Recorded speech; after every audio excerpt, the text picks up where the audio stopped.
Welcome to the Esports Meta. My name is Billy Sims. This is your esports podcast about video game news and competition. We've got a ton to go over today. We're in episode number 33, and today is definitely an Overwatch episode. We'll be talking about all the big news happening this week. Overwatch Stage 4 Champions Series finals happened this past weekend. The compositions, crazy. The games, even crazier.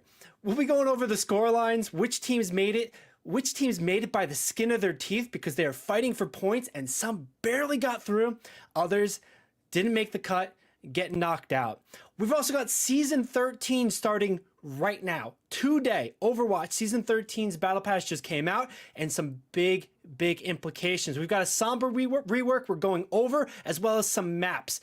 This has been rumored for a while, and it's finally happened. We've got 5 big map reworks we're going to go over and check out all the details for. Plus, we've got some other news from Super Vibe, as well as Rivals of Aether, and catching up on League of Legends World Tournaments going on, and we're going to see some scores to do that. But in order to do that, this is a special episode because we've got a very special birthday boy here as well. Nick Layton, our co-host, birthday today. Happy birthday, Nick. My guy, you might be muted, not off to a good start. Yeah, well, you told me to be radio silent, so take that. You got what you wanted. I appreciate it, yeah. So how you doing today, man? Perfect. Wonderful. Been a lovely day. Just what you needed, all right? We've got a lot to talk about in video game news. There's been a lot happening in this past week. I know we were talking personally about Throne and Liberty, I think it was, and just how it's like a new world. But then New World drama's happening as well, man. Like, what's been going on your mind and video game world, basically, for you? No, just been watching Worlds, dude. Like, Worlds is great. It's been a lot of fun. T1 stepping up. So that's been pretty good. Like, It's been a lot of fun just, like, watching them. That's pretty much it. That's all I've been doing. Well, it's a good thing to be doing, especially on the birthday, man. Give some love in the chat for our birthday boy here. You know, make him feel special or not special. Just ream him for looking like he's Mr. Magoo, aging to 132. Yeah, just be like, you're a turd. Thanks. Thanks, man. Happy birthday. But let's get into actual stuff happening in the video game world today, and we're going to start off with Rivals of Aether. Basically, this is just a small update. They have a weekly video series as they lead up to launch. The launch is occurring next week. Actually, let me start this over. Just to kind of segue us and like intro this whole game a little bit cleaner.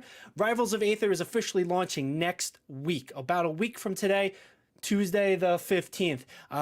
We'll be seeing that happening, I believe, October 23rd. Rivals of Aether coming out. And as they've led up to the launch of this game, they've been releasing a bit more information. This past week, they released a bit more information about their battle pass, what you're going to expect from monetization, what you're going to expect from cosmetics, in-game, etc. Because right now the game is pretty much buy once and then everything, or is everything free? Actually, I think it is a free game, and then everything inside of it's free, a free battle pass. So people were, no cap, people were asking, how can we give you money? And this was their response. So, Nick, unless you have anything to sort of add to this intro, Start it off. Let's get it rolling. Rivals of Aether 2 is releasing in just under 2 weeks, and we are extremely excited to finally get our labor of love out into the world. October 23rd. As part of our lead up to launch, we're getting you the full download on what to expect in the game with a series of videos featuring our studio lead, Dan Fernacey. Last week, we talked about the key features the game will launch with, and today we're talking about our currencies, cosmetics, and how they tie into progression. Our goal is to keep things fun, fresh, and rewarding, all while making it so we can keep giving you new content. Plus, it's a way to ensure your character in-game has as much personality as you do, so you can style on your opponents in style. This is the second in a 3-part series of videos. Our final topic after this one will include our plans for the game post-launch. Hello, I'm Dan Fernacey, the studio lead at Aether Studios. And yes, we've seen your concerns. That's the part I was talking about specifically, where it really does seem like people are excited about this game and they want to support this small studio. They want to support Ludwig publishing this game and just get this game in a place where it can succeed. So this is great to see. especially in the good guide mode, where you don't really see it in video games too often. Too often, like Nick, you always like to say, meme and money. These studios, these developers like to meme and money. Here's a place where they're not memeing and not chasing money, but people want to support this. So love to see that. Yeah, no, I mean it's looking really cool, and especially with everything being free, like it just allows you to like play the game, and the only thing you have to do is like get some of the cool skins, which I'm sure they're going to be giving a ton away through the battle pass and this, that, and the third. Like a lot of people have learned a lot from other people's models that aren't, hey, let's charge them for like every single thing. Right. Let's charge them $60 for a game that hasn't been finished yet. Yeah. But we've got all the details right here, so let me just get into it. Speaking directly from the horse's mouth here, Dan Farnese is going to run us down all the details from this video this past week, and then we'll discuss a little bit our interpretations of it. So here we go. That I'm not doing a good enough job of taking your money. That's my bad. I'll definitely work on that one in the future. But for now, I'd like to share our vision for our business model, the game's economy, and the in-game currencies in Rivals of Ether 2. Now that's the question everyone's been asking me, and I'm happy to say that the game will be $29.99 USD with region-specific pricing through Steam.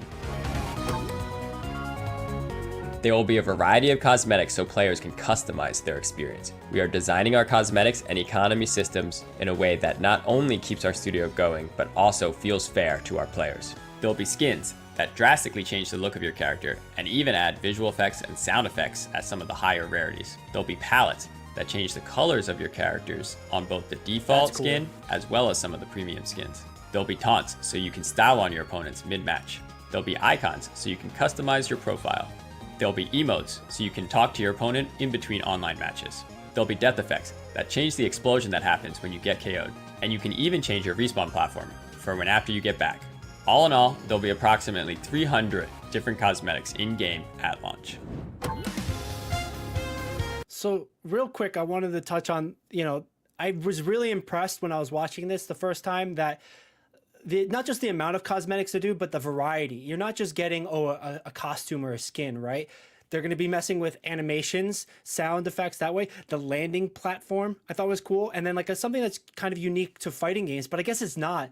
But maybe this is also because we've been spoiled in the bad way, where it's like games just don't give us these things. Like Overwatch's flourish for Overwatch 2 was like promised and implied forever, and like it still hasn't been delivered, and like the best way it has been right now has been like a souvenir, or like you buy a mythic weapon for $50-$60 and then you can like spin it. But like that's awesome to see that this fighting game is doing in-game taunts, so you can cosmetically get a specific taunt and then run that back. And especially for a fighting game, that's a great little like spice to throw in there when you're like you're dunking on somebody. You just throw it like a I don't know, man. That's definitely cool. Like absolutely cool. I mean, that's something that like League has like so much stuff. Like they have the emotes, the wards, the skins, the stuff like that. So it's definitely pretty cool to see other companies just like do stuff like that. Right, and like kind of do it in like a wholesome sort of way. Like I think I saw the whale character had like a skin for Finding Nemo. This guy's a ladybug. Like that's cool. Like people enjoy that stuff. People enjoy the extracurriculars like this, the emotes, the avatars, the platforms, the kill animation. Like for them to be able to provide that when AAA studios can't, right, is amazing. So I wanted to focus that one real quick and point out, but let's get back into the information. The main way is by just playing the game. Through the character progression, you'll be unlocking cosmetics or currencies each time you level up a character. Also, like we mentioned in our previous video, there will be free monthly events where you can unlock themed cosmetics. And finally, you can purchase cosmetics by using the 2 different in-game currencies. So real quick too on that, like when they're talking about the, they said it was free, generally speaking. They're gonna have monthly events that are gonna be free in-game as well. So like that's already awesome to hear when you have Apex Legends charging you twice every battle pass for the battle pass. And then the other thing that I saw was you get the currencies by leveling up characters. I think this also incentivizes you playing a lot of different characters and learning a lot of different characters. So like you have your one main, but you need some more currency. You play that one character you don't play very often, and then you're building up those currencies. So I think that's kind of neat too, Nick. Yeah, no, I mean, like, dude, I love just like free shit and unlockables, like in the game, stuff that makes you want to like play the game more if the game is good, rather than like, you know, just going, oh man, fear of missing out because everybody's playing this and I got to do the battle pass because I'm going to miss out on that one skin that won't come around for another 4.5 years for some reason. Yeah. It's tough when you see that and like that's become the main staple. And I think that's something, you know, this is really highlighting the contradiction of that normal we're used to. And like people who play video game, all those gamers out there, they're used to, and they just don't realize. We might be old enough to also remember when games weren't DLC, when you could get the whole game, the whole Happy Meal, right? Right, like, do you not remember when it started? I remember when it started. Like, that's like the worst part about this whole entire thing was just and you said it too, like you just like said part of it. It was Fable 2 with Not Whole Island, where they sold DLC and called it Not Whole Island for their game that was just like not great. Yeah, man. I remember with the original Assassin's Creed, just playing it for 10 hours and going, what? This was $60? And like that for me was the start of that. I do remember the thing with Fable, and then after that, the trend of DLC, like fixing the game, completing the game, giving you more. It's like you bought the meal, and you didn't get the drink, you didn't get the fries, and they're going to give you that later, but you have to pay another 20, 30, 40 bucks. Cough, New World, cough, cough. But anyway. I mean, that's an interesting point alone, right? Like, why is Smash still $60? The game released how long ago? Yeah, and Nintendo, like I talk about this all the time. Nintendo irks me on many levels on a regular basis, but like it's $60 and it's literally just a Smash fighting game. Sure, it's good. Like, how good is this game going to be by comparison? Hopefully, it'll be like just as good, if not better, because then we can say like, hey, maybe don't pay $60 for these games. Right, and the one silver lining for like a Nintendo is that the DS games, the mobile games, used to be $40, the Pokemon series, but they would stay $40 forever. And like they didn't really change those games either, like evolve them. Like you weren't getting new features or like new mechanics. You were literally playing the same game, just reskinned to a different area. But that's a whole bigger conversation when we specifically talk about Nintendo or Pokemon or Zelda or Mario. Like there's a lot of different aspects to that. And then, yeah, they really just hold strong to keeping that price point at $60. But in that same way, you see like a GTA 5, the game is like 13 years old and they're still selling it for $60. Bro, it's on sale for $30 right now on Steam. Man. Like I saw that today. Like but like again, I was saying this before stream, right? Like IGN needs to do their job. That's also another big conversation, big topic, but this is, you know, a topic that's why it feels bad. It feels bad when you see these games, when Cyberpunk doesn't finish making the game, sells it for you $60 and everybody's like, it's not done, blah, blah, blah, etc. Like, it's not supposed to be like that. Stop spending your money on that. It's trash. I know it's hyped up and like super excited, but you know, this is a game, Rivals of Aether is a game you should spend your money on. This is good guy mentality. This is a good developer bringing you good material and to play a good game. You're going to love this game and they're going to make it worthwhile to you, and there's going to be a community around it. And like that's something that we lose touch with a lot of other games. And I'm going to get off my soapbox with that one, but let's get back into this video. I wanted to segue us back into this stuff because it is such a big contrast of what Rivals of Aether are doing. Dan's doing versus what a lot of these other developers are doing. Ubisoft and Ubisoft and Outlaws, Star Wars Outlaws, saying it's the gamer's fault the game didn't sell very well. Sorry, that's a direct anecdotal sort of comparison, but you know, this is why this is so good. So let's go. Game. You can earn XP in any game mode and get coins by leveling up. You can spend these in the coin shop. Aetherbucks are primarily acquired by spending real money, but can also be earned through play. You'll get some Ether Bucks through character levels, and even more by playing in the monthly events. You can spend these in the Buck Shop. 100 Ether Bucks are worth $1, and 1 Ether Buck can get you 100 Ether coins. We aren't trying to hide anything, but you'll have to do just a little bit of math. The coin shop refreshes each day with new items available for Ether coins. You don't have to play every day, but doing so will show you more options. And whenever you purchase an item, the shop automatically restocks one from the same category. The Buck Shop is a premium static shop with a growing catalog of high-ticket items. This is where you can buy something like the Chef Loxodon skin that we teased back in April. Go here if you love Ether Studios gnarly. and want us to keep making cool stuff. Cosmetics will help us pay for upkeep and allow us to create new content. If you're sad that you missed a monthly event and didn't get the rewards in time, don't worry. The grindable cosmetics will enter the coin shop once the event ends, and the premium items will remain in the Buck Shop forever.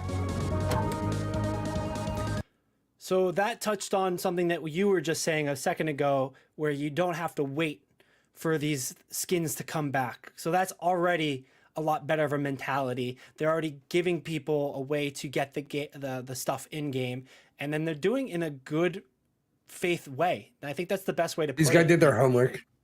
They did their homework on they did their homework on some of the mobile gacha games that are out there with the monthly events and everything. Like, I would literally say, I think I've spoke about it before, right? There's a game called Summoner's War that I've been playing for way too long.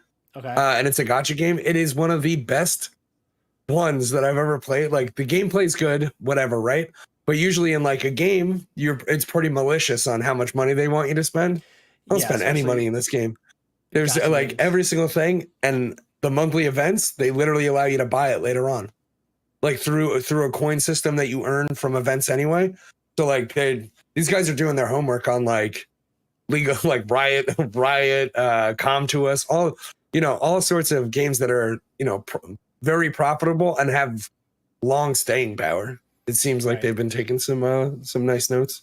It definitely seems like these are gamers in control of the game, and it's not stockholders and parent companies that are like dictating, oh, this needs to be that way and that one needs to be this way because we can charge more, do this and that. Because I don't think anybody really argues that a game studio shouldn't make money. They shouldn't be able to make the game. People want these games, so they understand it's gotta, they have to be able to keep the lights on, and then they gotta be able to pay their developers, their coders, their marketers, all those people.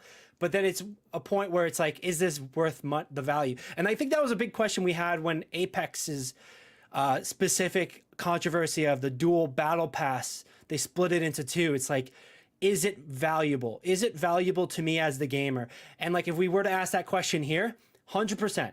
These are gamers creating value to other gamers, and it might not be everything that you want specifically, but they are doing a good job at keeping that good faith play in effect there. So yeah, great to see. See how long. Yes, true. Let's get back into the video and see what else we got for We're us. adamant about only selling cosmetic items that don't affect gameplay. Our plan is that all future characters and game modes will be free. There will be new skins and other cosmetics added every month to both in-game shops. We'll also be partnering with creators and event organizers to introduce new cosmetics earned outside the game. With that, we have covered most of what will be available in the game at launch. Next week, we'll be sharing something that many... All right, that's pretty cool. They're going to go into another video next week. We should be seeing that in a couple of days now. But this part here where they're going to partner with streamers, also be partnering with creators and event organizers to introduce new cosmetics don't let it backfire outside the game. Don't let it backfire. Absolutely. Like having a Dr. Disrespect pack in your game.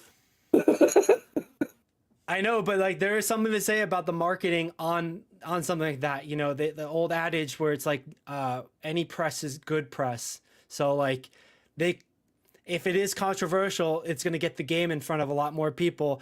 How many more people wanted to play Concord after it failed, after all those articles were written about it, right? The price shot up to like $1,000 for a physical copy. That's crazy. So man, yeah, either way, like that partnering with creators or streamers or event organizers, they could have an Evo skin, for the champion. If they have it at Evo, they could do a lot of different things with this. It was just really cool to see. Again, gamers being gamers and being a part of the game culture and game community. Gotta love it. Any final takeaways for you, Nick? How is your general impression? Because we're about a week away from this game. How is your general impression of the overall of the cosmetics of what we've seen today and previously?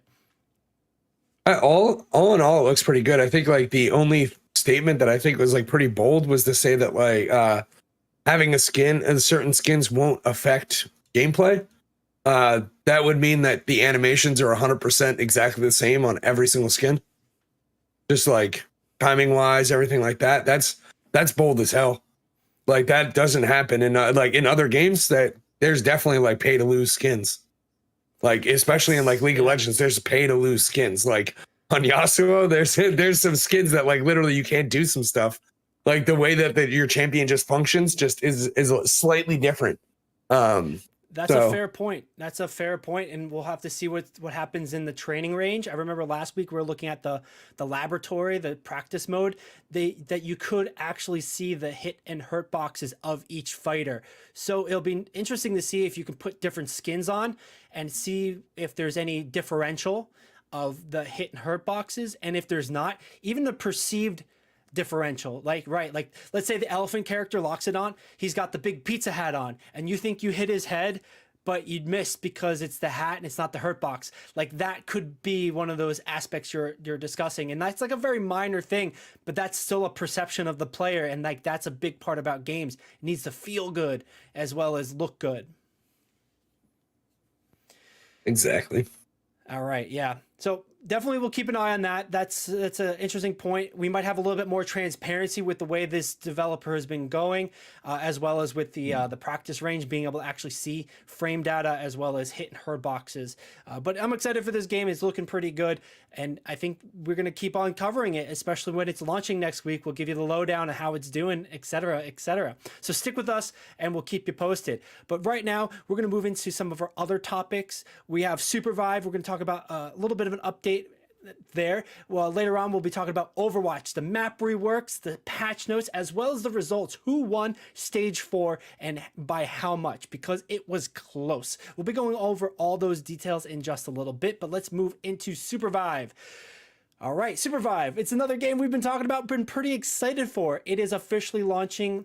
We don't know when, but currently you can play it for the first time. There's an open alpha/beta test happening at Steam Fest.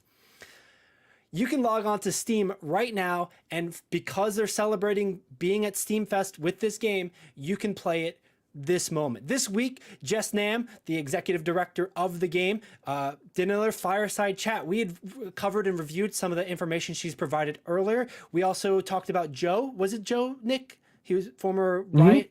Yeah. Joe last week was talking in another video, giving us details about this playtest, about the game. Love to see this. Love the way they're delivering content. So let's take a look at this video and see what Jess has to say about the current moment of Supervive and how they're performing at Steam Fest. So here we go. Are you serious? Guess that's what I'm calling you until someone suggests something better in the comments. Welcome to one of our biggest fireside chats in the history of fireside chats. Not just because there's an insane amount of things in this build, but because we're finally heading to the 2 biggest playtests of our lives. It's happening. We're here. Steam Next Fest runs October 14th to the 21st, where the queues will be happening up right now. 24/7, with matchmaking servers in North America, Europe, and Asia. At this point, I can't stress how much wishlisting us on Steam and playing during Steam Next Fest helps us out. As a small independent game studio, it's incredibly hard to break through the noise, and Steam is one of the few platforms where your energy directly translates into getting Supervive in front of more players. So please help us. You hear that, gamers? Go out, wishlist this game, check it out. We're excited about it. If you're excited about it too, go wishlist it, go download the playtest right now. But let's get back into it. I just want to make that call to action very clear. If you like games like this, you like indie developers that are going to make good games for gamers by gamers, go support it. All right, let's keep moving. Us out, and thank you. After that, we're landing in Korea from October 21st to the 27th. If you want in, sign up at supervive.nexon.com. You can also join the official Korean Supervive Discord to stay up to date on what's happening. Okay, so what's in this build? As Joe mentioned, this is definitely our best and most polished build yet, including a ton of thematic updates with every hunter getting official VO and visual upgrades across environments, hunters, powers, and UI. We're also introducing a new hunter mastery system where you can go super deep on your favorite hunter to earn unique hunter-specific cosmetics. Needless to say, we've been working hard to make this build shine. We've done a lot to improve our onboarding. I've probably said this before, but it's definitely better. Not only have we updated our tutorial video, we've also redone the design of our tutorial flow. Finally, if you're someone who wants to explore the game without the pressure of a 40-player lobby, we're actually adding a new bot queue where you can squad up against 9 other bot teams in a BR game. Okay, let's talk about the deep cuts. For a while, we viewed equipment in Supervive as part of the making do portion of the game, where your skill was how you adapted your build relative to what you found. But now we've gone to the point where there's enough other systems like powers, storm shifts, hot zones, and objectives to feed the adaptation mastery, and want to make more space for more theory crafting. There's a lot of kinds of theory crafting in the world, but one we think Supervive could use more of is that reliable, planned theory crafting, like hunter builds. So now we think of equipment as more core to your hunter's playstyle, something you theory craft to make your team comp work rather than something you assemble on the fly. With all that context, we're making equipment much more reliable to build around, where you can set your starter items at Hunter Select, landing with either 2 basic weapons, a weapon and armor, or 2 armors. You can then upgrade your items through upgrade shards, letting you choose a secondary stat at tier 2 and then an evolved equipment at tier 3. Speaking of equipment, just to restate the goal of evolving equipment, we want to offer a spread of equipment options that allows you to meaningfully change your hunter's playstyle to suit different situations. Maybe there's a storm shift that changes up your strategy. Maybe your team comp needs you to lean one direction or another. Or maybe you just hate getting dived by Brawls and Felixes and want to permanently build against that. We like that evolving equipment serves all those needs. Anyways, in terms of changes coming in this playtest, we're still sketching out broad shapes to keep learning what ideas are exciting to you. New in this patch are things like Vault Hunter, which lets you opt into a power forward playstyle, or Ambush, which doesn't give you big offensive stats, but does let you become an armor shredder for your team. There's also Soul Drain, which gives you a nice healing bonus for stomping or executing enemies. These are just some examples of our evolution changes, so check them all out in the Learn tab in-game, and start theory crafting. All right, there's been a lot of information right there, Nick. I kind of want to digest it a little bit with you. You know, Sure. I got a little bit of hands-on with the playtest that started as of recording yesterday. Played about 5 to 10 games. It felt a little overwhelming at first, but then I quickly adapted and kind of picked up on this. It does. I'm not really one for like MOBAs, but this has a MOBA flair to it. The equipment isn't as in depth as the equipment in MOBA, like a League of Legends or Dota MOBA, I feel like. But I think it has enough variety and sustainability to create that sort of complexity. Nick, have you seen a little bit, and maybe speaking from your experience as somebody who plays a lot more MOBAs than I do, how does it line up? Do you have any sort of like notes or maybe things to look out for or ways they can make it work? So I did play it. I played a little bit of it today for the first time. I like the movement. I like the way the game is working. I like the abilities, how they're firing off, the way everything looks. I didn't experience any like lag or anything like that. I was surprised with the 4-man squads. I thought that was kind of interesting that it was a 4-man squad on dropdown. So with the items themselves, they will get more complex. They're not going to stay like this. Like it does feel like this is like the item system from like Dota or League of Legends, where this will just, as she said, like change your play style for your guy, and it'll be how you want to play it going in, and you don't have to do think about things on the fly. So, which will be like nice because it's not the people you're facing against aren't stagnant in this game. You're facing a lot of different people. If you kill one squad, doesn't mean the next squad's going to be exactly the same. I was liking that character. I like him. But no, it was a lot of fun. Like I had a lot of fun. I won my first game, lost my second game.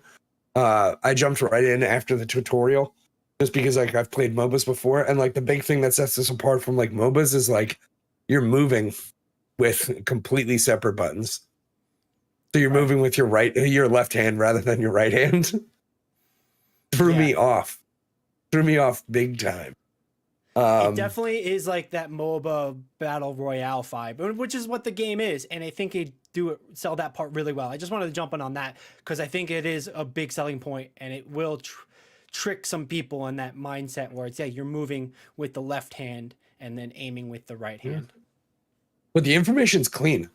Like, as you can see, even right there where there's like a lot of stuff going on, the information that you're seeing is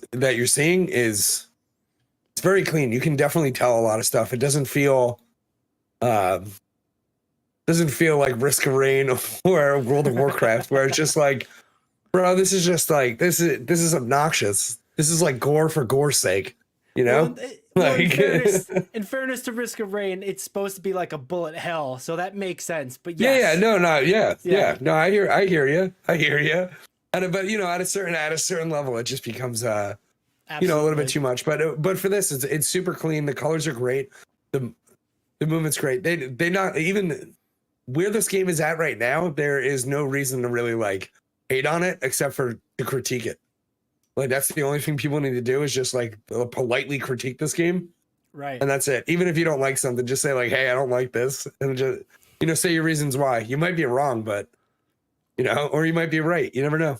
Yeah, it could highlight something like a core little thing, like a friction of like the tutorial, like onboarding. If you've never played a game like this, the gear might not make sense, or the gliding might not make sense. So like sharing that could help inform the developers, but just don't be malicious about it, because again, these people are gamers, and you can see the love and care they're putting into this game, as well as the love and care they're extending to the community. So let's move on into this and see what the final, where are we at here?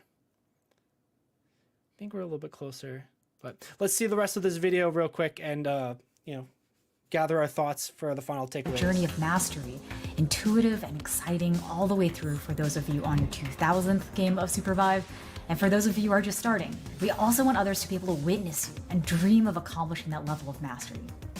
And who knows, maybe they'll beat you tomorrow. All right, I am way over time, so I just got to close up shop. My final note is that we will be resetting progression, and so to manage expectations around earn rates, we've been on accelerated experience and unlock rates due to our playtesting schedule, but they will now be closer to what we expect for open beta. Also, we will definitely do at least one more reset before launch, so spend your currency however you like.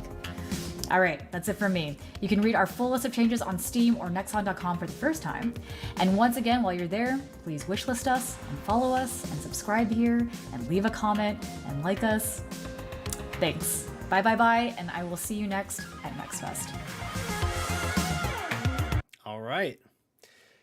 That's a game, if you're excited for it, like we are, go wishlist it on Steam right now. You can also play test it currently from the 14th to the 21st because of Steam Next Fest. Get your hands on that game. Let us know what your thoughts are. Nick, any final takeaways before we move into our next topic? Yeah, they got to start making some t-shirts or something. I'll buy a t-shirt with the way the colors are and everything. The merch is going to be great. Right. They could be one of those games that gets the lore and the animation right, and they could pick up like another show on Netflix like Arcane or Cyberpunk did. Yeah, like it the game's great. But yeah, okay. Looking to support this game because it's going to be a pretty exciting one. We are both excited about it. You want to get your hands on it, you know where to find that. Steam. Go wishlist it if you're looking to get that game when it comes out, or just see more details. And we'll keep you posted with all the information that we know as we know it. So stay in touch with us. You can find us on all the social medias at the Esports Meta. We're on all the platforms, everywhere that you are. You can also listen to us on a podcast, all those platforms, Spotify, Apple, Amazon. If you want to catch up on us a little bit later after the fact, or we're here live every Tuesday on YouTube and Twitch and Facebook and LinkedIn, wherever we can stream live, everywhere that you can, we are there too. So check us out, come back, give us a follow, give us a like. We'll keep you posted about all our video games, news, and details, the ones we're looking forward to. And if you're looking forward to it too, let us know which games and we'll start covering that stuff too. But thanks for watching so far. We've got more to get to. Let's keep it moving. So we're going to move into our next segment. I'm being flashbanged by my screen because we're on a new website to bring you new information. We're going to be talking about Overwatch Champion Series. Stage 4 finals happened this past weekend, and it was a doozy. A lot of cool things, a lot of great games, a lot of cool moments. So let's run down the EU and NA final details and bring you to the scores page, which is right here. Nick, did you get a chance to watch any of it this past weekend, or was I just solo watching? You were just solo watching this one, my man. All right. I had a little too much with the league, man. It was a lot of, this is that time of year where there's a lot happening, so we had to split our focus. Not a problem. I wasn't alone. There was more than 40,000 people watching the finals of OWCS this past week. I think it was averaging about 20 to 30,000 viewers through the weekend, so good to see the representation across EU as well as NA. And here we have the final tallies for EU. Space Station Gaming taking first place over ENCE, winning $30,000.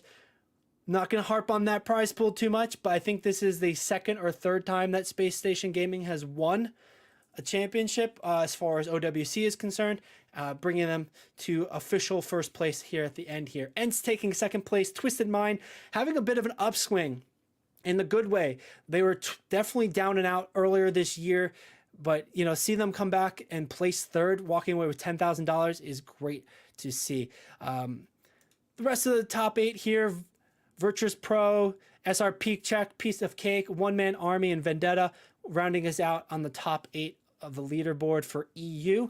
It was a lot of fun games. This let me scroll down to the bracket so we can take a look. So I want to start this off by saying that generally speaking, there is a default meta right now. Nick, we're seeing a lot of Orisa being played, first and foremost, straight out the gate. And behind Orisa, we're seeing Juno and Brig mostly as a support cast.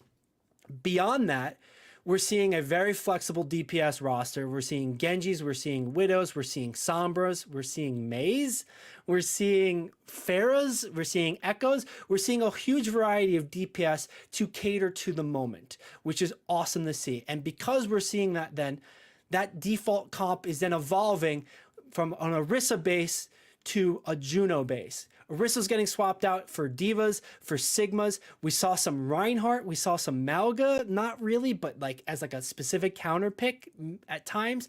It was really cool to see a variety of these teams looking to solve the problem and win the game. And because there was that flexibility, we saw that expression of skill, we saw that expression of excitement. And then finally, the support line, Juno was the anchor point. So we did not see Juno really swap, but we saw her compatriot, her partner in crime, go from generally a Brig to an Anna. And then sometimes, what was it? There was, I can't remember off the top of my head, but we did see a Zen, I believe. Yes. So not the huge variety of change on that support line, but it seems that this was the Juno show and Orisa was orchestrating that for the most part. Here's the brackets right now, Nick. As far as the compositions I was speaking about, how does that, surprise you or not surprise you? Is there any sort of takeaways for just the compositions I'm talking about here? Yeah, you got to nerf Juno. The value Juno brings is a little bit too much. But then it's a real weird spot, right? Just hearing you talk about it based on last week, the last bunch of stuff that I watched for last week and the week prior. What happens if you nerf Juno? It's just going to go back to Lucio. Well, it's movement speed might just need to be taken out of the game. You're definitely not wrong, and I'm not going to give us any spoilers for later on our episode, but that is something that's been addressed. So you have the really good instincts in identifying that currently, and we'll see how that pans out with our patch notes a little bit later. All right. So with that being said, this is the top level, of course. This is the 1% of the 1% of Overwatch. ENCE, Space Station, Piece of Cake, Virtus Pro. These were the teams that have been competing all year and making names for themselves after making names for themselves in Overwatch League last year. So the bracket here, we're going to run through this side quickly, and we're going to dive a little deeper into NA. ENCE coming out strong against One Man Army, 3-0ing them, 3-1ing Piece of Cake, and then meeting Space Station in the upper bracket final.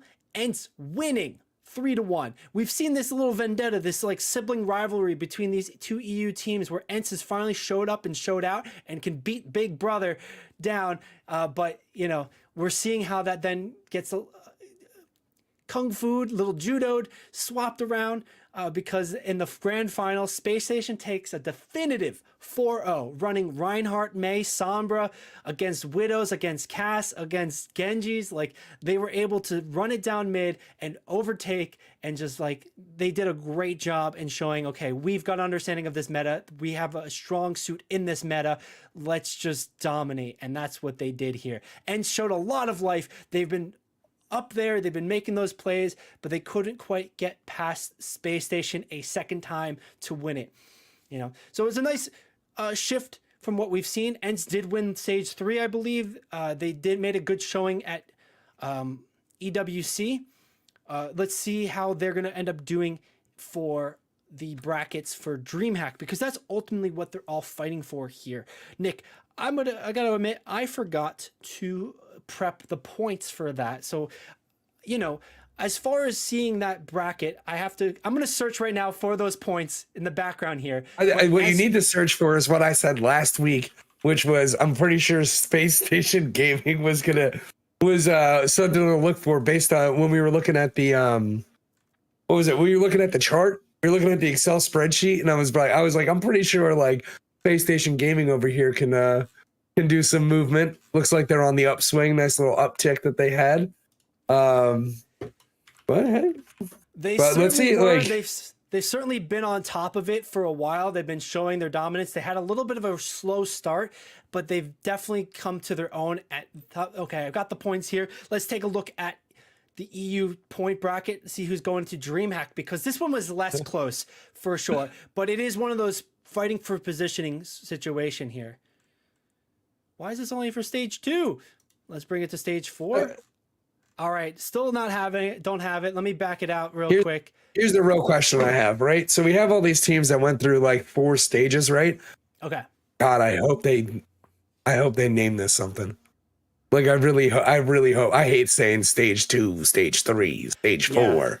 And like, main event. It's all like it's all cancer, bro. Like, right, it sucks. You can't have 4 main events. There's only one main event. But anyway, the name. No. But my point, the point that I wanted to make was, after we have all of these 4 stages, and we played it, you know, and everybody played at EWC, right? Like, do you want the bans? Do you want the bans, guys? Like, do they want to have the ability to possibly change up certain matches? Is ENCE pissed because if they're like, hey, you know, if we just had that ban system, we probably could have rocked them and not get like steamrolled because they knew our juice. After playing like the first game, like 4-0 is fried as hell, man. Like, that's absolutely fried. Especially like, that is cooked. Sorry, yeah, I was gonna say, especially after beating them 3-1. You know, you beat a team 3-1, and then you get beat by them 4-0. Like, oof, big oof.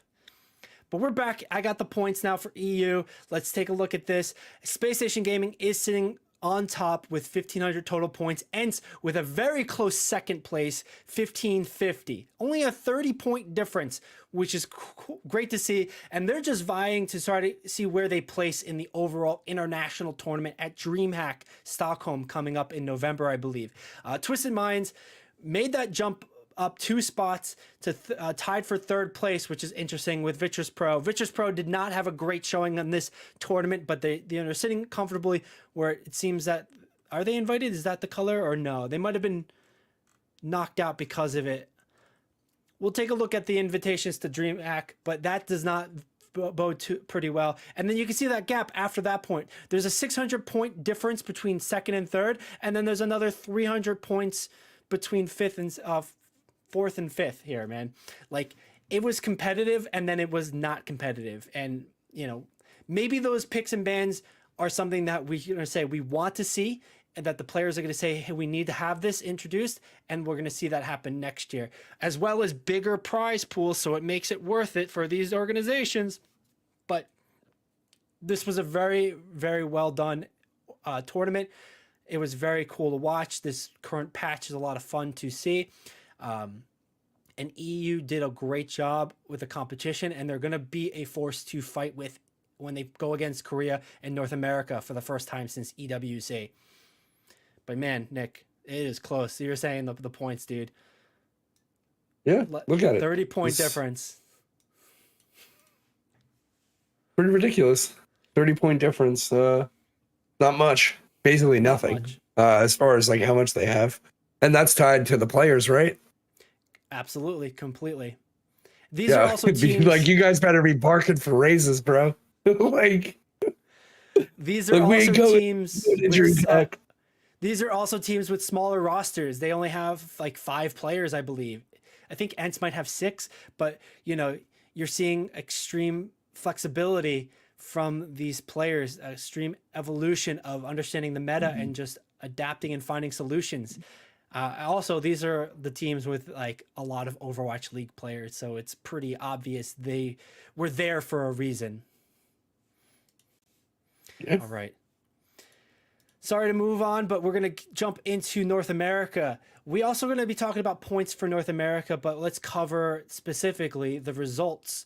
And we're going to take a look in a little bit of a different fashion this way. We're going to maybe not. Let's take a look at the final tally of first place. And as far as the prize pool is concerned, Toronto Defiant, number 1.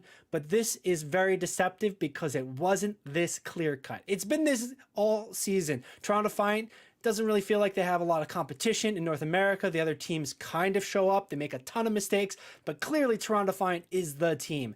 It wasn't the case this time around, and this scoreboard does not show it. But congratulations to Toronto. They did win. They made it happen. They took first place, won $30,000 to complete the Infinity Gauntlet of the OWCS for North America, winning $120,000 for the year for this tournament.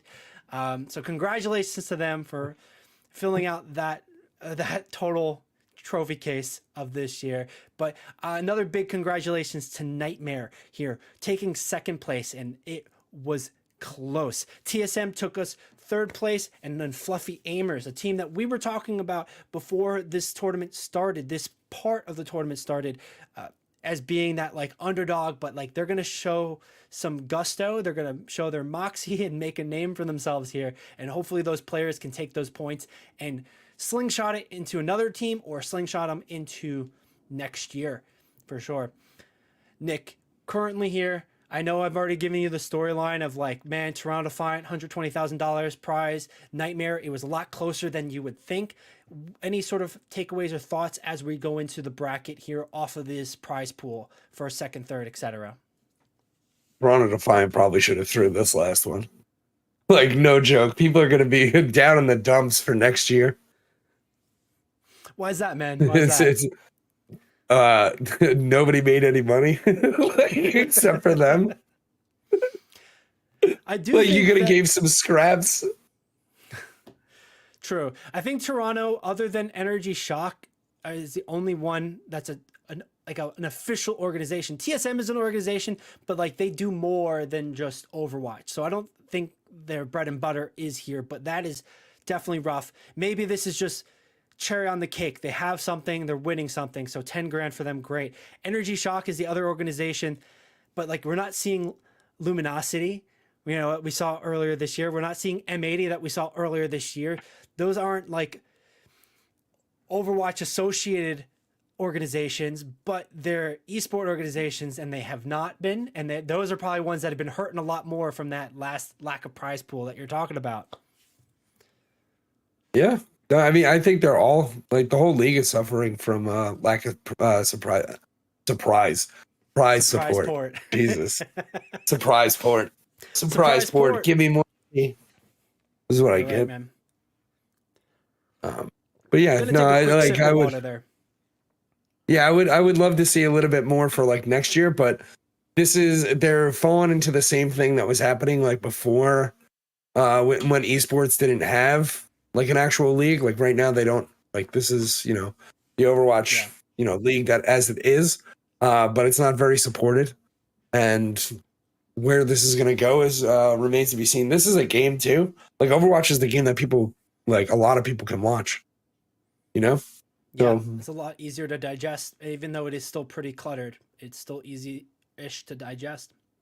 and I don't care what anybody says. They're like the Overwatch player base is like vast and like full of like non-gamers and gamers, you know? Like, and I'm not going to say where they land on like the tier of like the skill caliber, right? But like, there are a lot of players that are like non-gamers and gamers that love this game, love watching it, consume all the content, love the skins, love the events that happen, right? So Yeah. You're right. And like, in fairness, we are seeing a general lull in esports, and it's affecting not just Overwatch, but like every esport in general. And like, we've seen that because partly there is overinflated salaries or cost for these teams. We've seen how I don't want to say the prize support, but it's like more of the money spent for these events, the money delivered for this stuff, the support in that way, the operations and management side, not necessarily, has been kind of at a different point where there's a gap, there's friction, things don't meet, it doesn't make sense. And then you've got these companies fumbling. How do you connect? Because you're right, Nick, there's a huge audience for Overwatch. People are buying the My Hero Academia skins, the Blizzard skins for Overwatch. They're like $50 a pop. People are spending a ton of money on that stuff. And like Overwatch League couldn't capitalize on it, and OWCS is following in those footsteps. And the little bit of like a silver lining, benefit of the doubt, is that they're coming out of that, you know, you get punched in the face, how do you stabilize? They got punched in the face, now they're stabilizing. They need to make a big step next year for these teams, for these organizations, for the gamers that love this game, competitively or non-competitively, be able to cross-pollinate and do the stuff. And that's something they've definitely struggled with. But, you know, that's, you know, kind of our thoughts, something we talk about repeatedly with this. I'd like to get into some of the more of the bracket thing, but, you know, I want to give you another shot if you want to add anything to that or just like push back on what I had to say. that sounded good. Let's roll. All right, we're going to roll this down. Toronto Defiant, number one, $30,000. We're going to roll down to the bracket and see how they did it. Here's all the teams playing. They got out of groups, and here are all the brackets. So let's roll it from part one. Toronto Defiant, 3-0, Energy Shock. This was huge. Energy Shock was the big contender in stage 3. They brought Toronto Defiant to a game 7. They pushed them, they beat them and the upper bracket final, and then they rematched them in the grand final and then lost. Energy Shock could not make it happen this time around. Maybe it's the way the meta played out. Maybe it was just their understanding, etc., but they couldn't make any moves. This was super important because as points-wise, they were sitting on the cusp. They needed to win to get in. And then because they lost, their fate was basically handed off to somebody else. It was in the control of Nightmare, essentially. How well they did against TSM and what was going to happen. All right. So Toronto Defiant takes them out of the contention there. They go on to play Rad Affinity, 3-0ing them, and then they get to their final boss, Nightmare. Nightmare pushed them to a game 5, almost winning 3-2. Toronto Defiant taking that win, bringing it to game finals. Energy Shock in the lower bracket did make a little bit of a push, but that dark horse Fluffy Aimers taking them down in a 3-0 fashion. It was nice to see. You know, tough loss for Energy Shock, but it was awesome to see, you know, Fluffy Aimers come through when we were talking about how they're like a bit of a dark horse team coming into this main event for the finals here. We finish out the lower bracket. We finish out the lower bracket where basically it's back and forth. Fluffy Aimers losing to TSM losing to Nightmare. Nightmare taking that game definitively 3-0. It was no shot by TSM. They just ran them. This meta was really strong for them. The players have been playing hot. They've been looking good. And then it was their time to shine back at Toronto Defiant. They needed to make their names known, and it certainly did. Nick, this was so close that it went down to the last 10 seconds of the last game. So Nightmare comes out strong, beating Toronto 2-0 at Ilios. Toronto picking New Queen Street, a home field advantage, but a map that has not been picked in Overwatch Champion Series for a while. People are opting more for Runasapi and other push maps, but they picked Queen Street. They win it pretty close, 113 to 81. Then back and forth, we're seeing that. Then Nightmare picks the map, they take the win. Toronto picks the map, they take the win. Back and forth.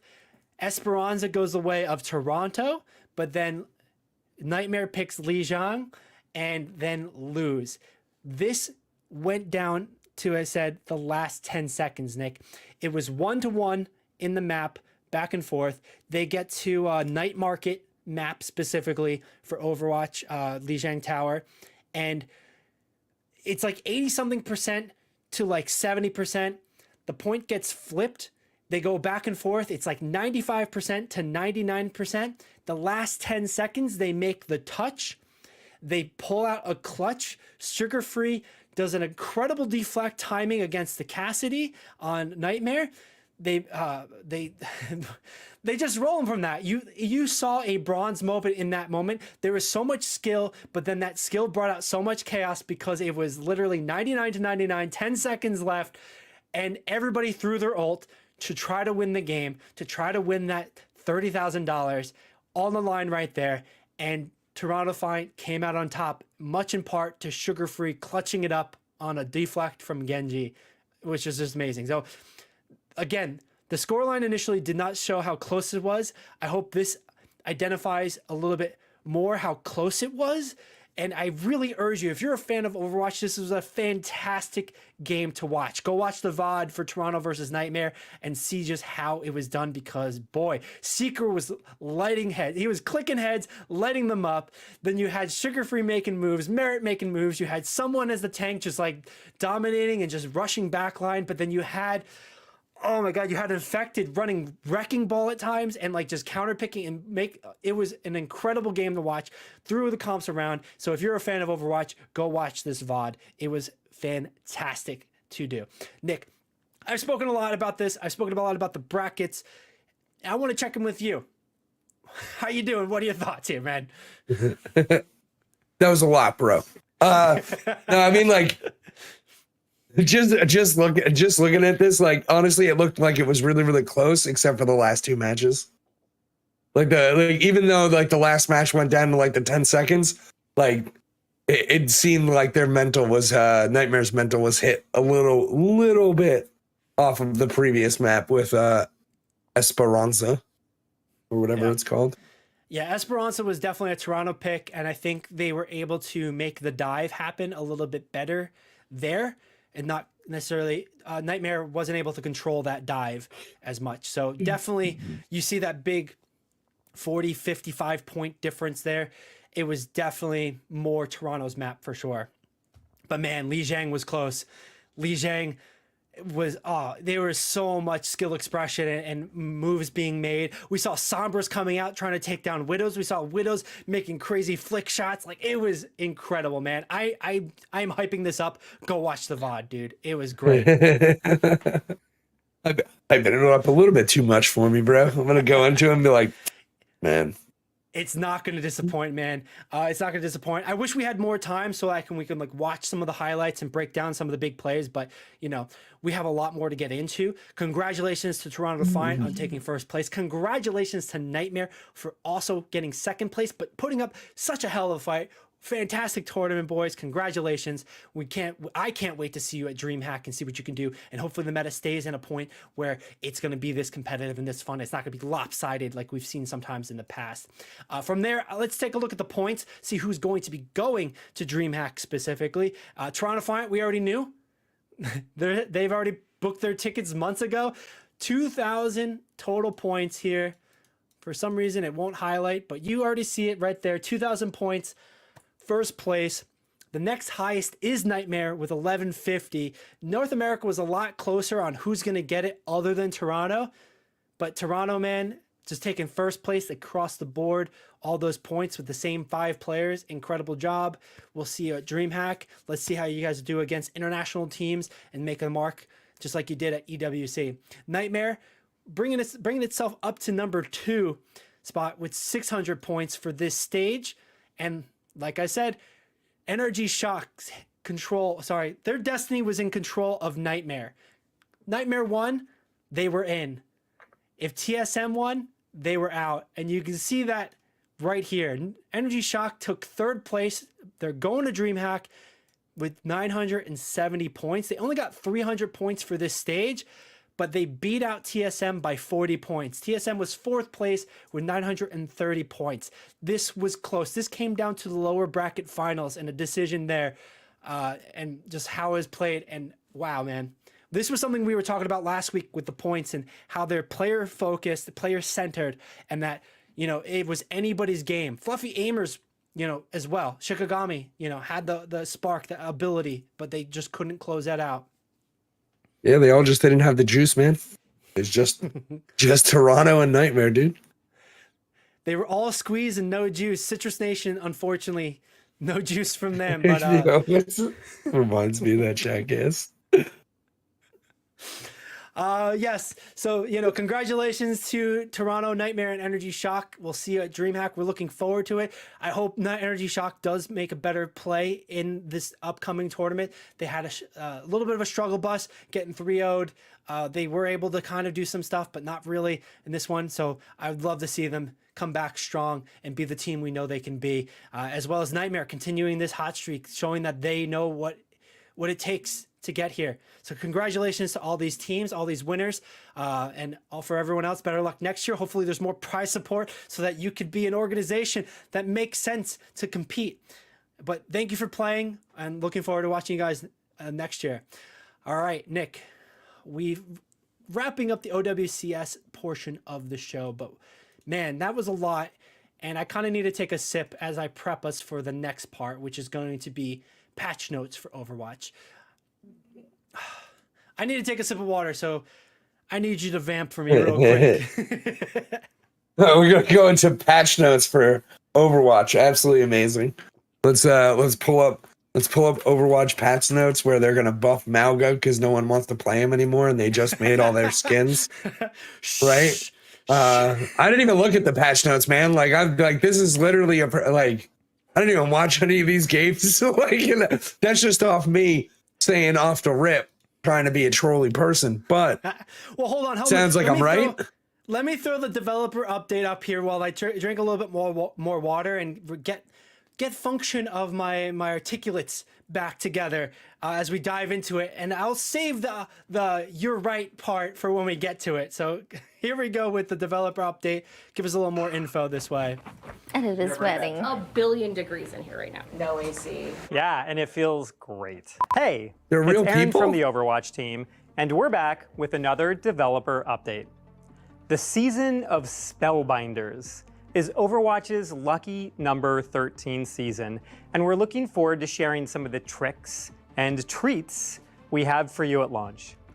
I'll walk us through some of the reworks coming to a few of our core maps, and then I'll pass it to my teammates Cynthia Lee and Angelica Silva to cover updates to our in-game systems and our enchanting seasonal mythic skin. But before we jump into those topics, I am thrilled to announce Halloween Terror is back at Season 13 launch with Wrath of the Bride and an all-new game mode, Junkenstein's Laboratory. In this mode, our heroes have mutations that you can choose from to enhance their abilities and change their gameplay characteristics.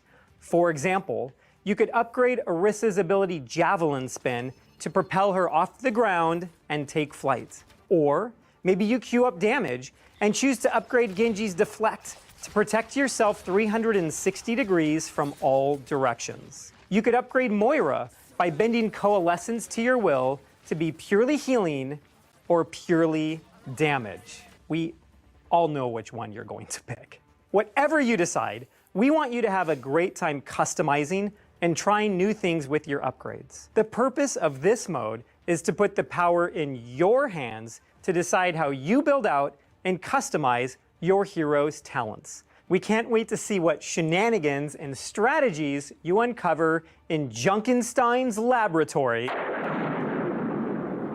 So be sure to jump into this brand new game mode and let us know what you think. Alrighty. All right, dude. I gotta jump in because I do feel like this is a secret, sneaky thing, and I think it's fantastic. So first and foremost, I want your thoughts, Nick. What is your impression so far of the developer update and the specific what they're talking about here, where it's Junkenstein's ability changing thing? Fun game mode. Probably should be brought back once a month. Like, without even playing it, like I can tell you right now, it should probably be brought back once a month. It's a little break from, you know, what I experience in Overwatch. Well, I'm going to tell you my thoughts because you're right. And like, I got to play a couple games earlier today because it just launched with Season 13 today. But regardless of the playtime thing, I think this is a very sneaky developer way to test new features and changes to the format of the game. So hear me out. Oh, yeah. Yeah, 100%. The one thing I need to say that he did not say is that when you play this game mode, I don't think you can change heroes. You select the hero and then you can't change. So first and foremost, that might be a solution to Counterwatch, right? The constant swapping between teams because rock beats paper and paper beats, all that stuff, right? I know that wasn't correct, but you get the point. I'm laughing because it's not like I haven't said that on this channel. This might be their sneaky way of testing that as a solution to the game mode in general, but then they're also testing rollout kits, equipment. And it's not a sophisticated equipment as we saw earlier with Supervive where it evolves, or maybe as more in depth with League of Legends and Dota, but it's still a kit that every round you get a new ability or like a asterisk on that ability where you can just shift your power, your player power, your character power, your hero power, whatever you want to call it, etc., which then impacts how you play or maybe how you adapt to playing against the other team. Now, those two things I think are the main sneaky focus here, because those two things have been the biggest complaint about countering in Overwatch to solo tanking in 5v5, where it's one tank just gets beat by the other tank, so then you have to switch or you just get flamed. You're not doing well because the healer is not, playing the comp right, etc. We've all been there, that normal experience you were talking about, Nick. So I think this is a sneaky way for them to test out these features and how it works in function in actual play, even if it isn't a serious game mode. I think they're going to get a lot of play data to see how it works out. And then I think, I want to throw this last part out there. This is awesome because it's finally putting some fucking PvE into this PvE expected game. They're finally using these talents that have probably been around for so long. So it's nice to see. So a little clap for that. Awesome hype for that. But yes, I think those are the two main reasons and the two cool sneaky parts of this patch currently. Any sort of response? No, I mean, like that's exactly what a couple other companies have done that we've already spoken about it, right? That's like Plunderstorm was an example of this, right? Just testing the waters, testing out new things, seeing what can happen. Riot does this all the time with like new game modes. I was just telling you, Summoner's Ultimate Spellbook was back. We have a ton of them in League. Just like fun things, or things that just change the game and change the way you play inherently. I mean, the real secret to this one is probably that they're actually going to rework Moira into a DPS character soon. Like, it's just like, because everybody like doesn't play her properly. And even when you do, you get flamed unless you're winning, to be honest. Like, that's just the kind of way like Moira is. You are playing her properly. That is how she should be played. At that point, I know we've talked about too, where a lot of people go into it thinking the World of Warcraft mentality. They are healers, not supports, but supports mean you do damage. Just like if you go into a Mythic Plus or high-end rating, those healers, and whenever they have downtime, they're pumping damage into the boss. So it's not just heal bot the tank soaks everything. But anyway, Moira, people have had complaints about her kit not feeling very depthful, not a lot of skill expression. Hey, maybe this is another aspect that actually makes it a little bit of skill expression. Let's go all damage or all healing or both. It's a little different thing. But anyway, I hear you on that one. That's a good point to make, where those backline. you saw the beam be like healing or just damage or something like that, right? But this is I said this in Overwatch 1 to you. Like, I thought Mei should have been changed in Overwatch 2 to become a tank. I thought Mei would have been like a really, really cool tank the way that like she was before. You could have turned the the freezing down. They took it away because it's pretty busted on like a DPS character. Yeah. Unlike a tank, it's not too crazy where he's like, I froze one of them, like, and I'm in the front line, right? So like, I think this is like really like just really interesting things. Like, Torbjorn should probably become a tank, to be honest. Interesting. Yeah. Like, it's like DPS characters that aren't really good and are hard to balance around should become tanks, and healers that people don't use properly should become DPS. Like, it's a pretty good change, to be honest. So then tanks that end up being bad, like Malga and Roadhog, because the kit should just turn and be healers? No, DPS. They become DPS, right? Roadhog should be a DPS. Malga should be the DPS version of Rhine. But, whatever. I know. Yeah, this game's cool. Yeah. All right, let's get into the rest of this dev update and see what else has in store for us. Just as we get past the Moira coalescence again, all blue beam all the time. Bro, that's not blue. Just so we're clear, that's purple, homie. Come on, man, I'm colorblind. Don't tell me that. Yeah, me too. I was just trying to help you out so you don't get to. Now everybody knows they can't say anything in the comments. Right. Okay. So this guy doesn't even know what purple is. How could he even talk about esports? Like. Let's get back into the video.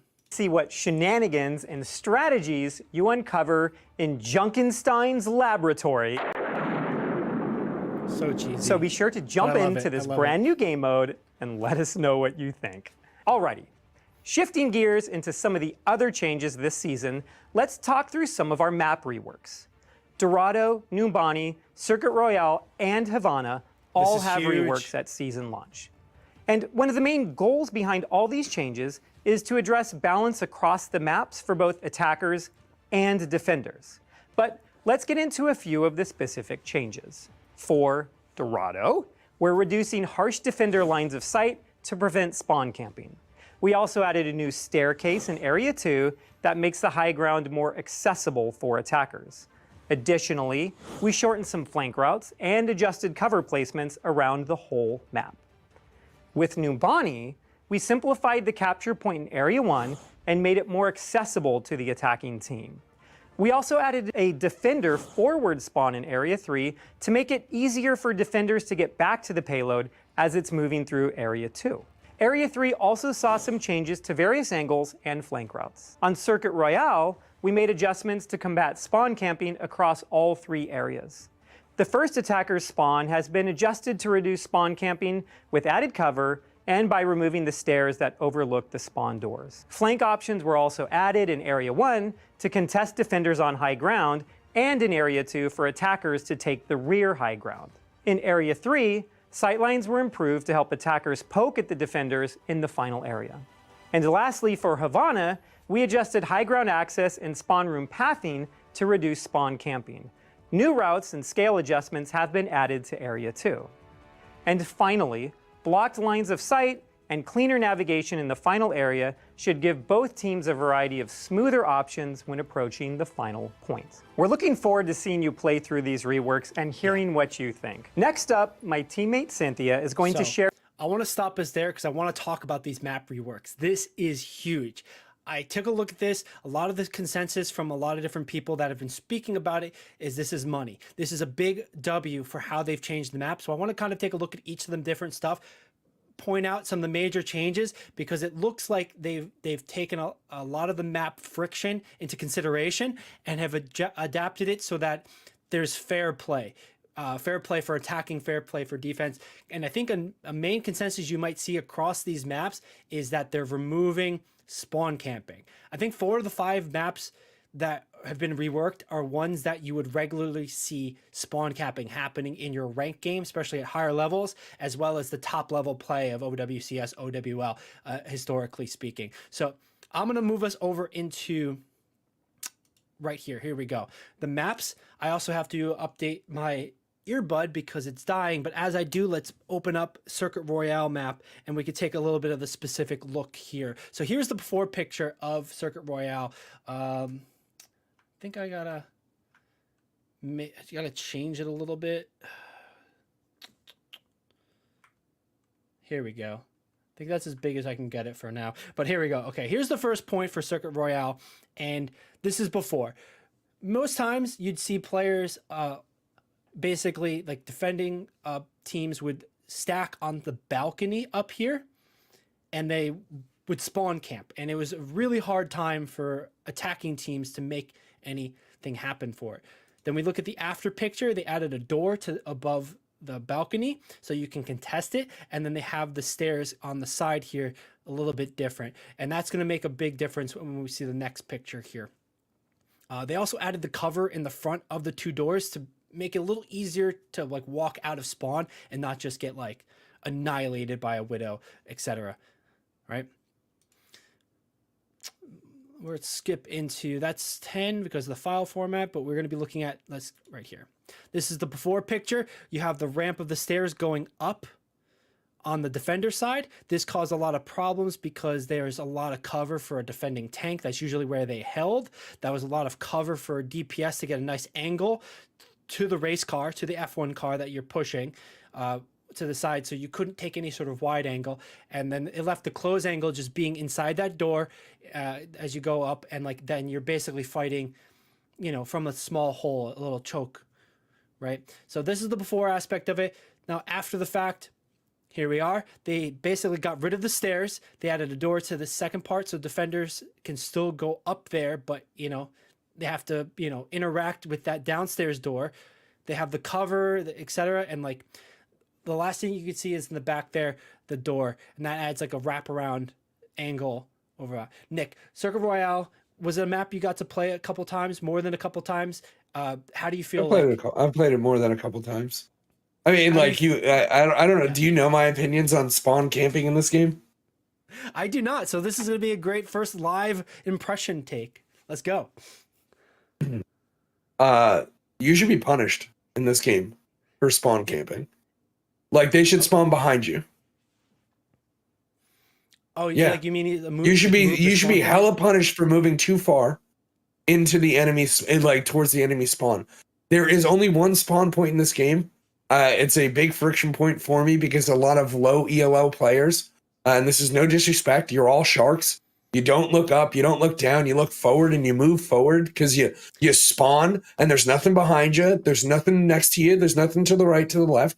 I think it's a big, terrible point for this game as a whole. But like this stuff is like, you know, it's cool that they're changing certain things, but does that change, you know, how effective certain people are depending on the map with like what update they're doing and stuff like that? Like, you know, certain champions aren't as good anymore in certain scenarios. Sure. But we're going to definitely see a little bit later how that question is answered or not answered, but I think that's right.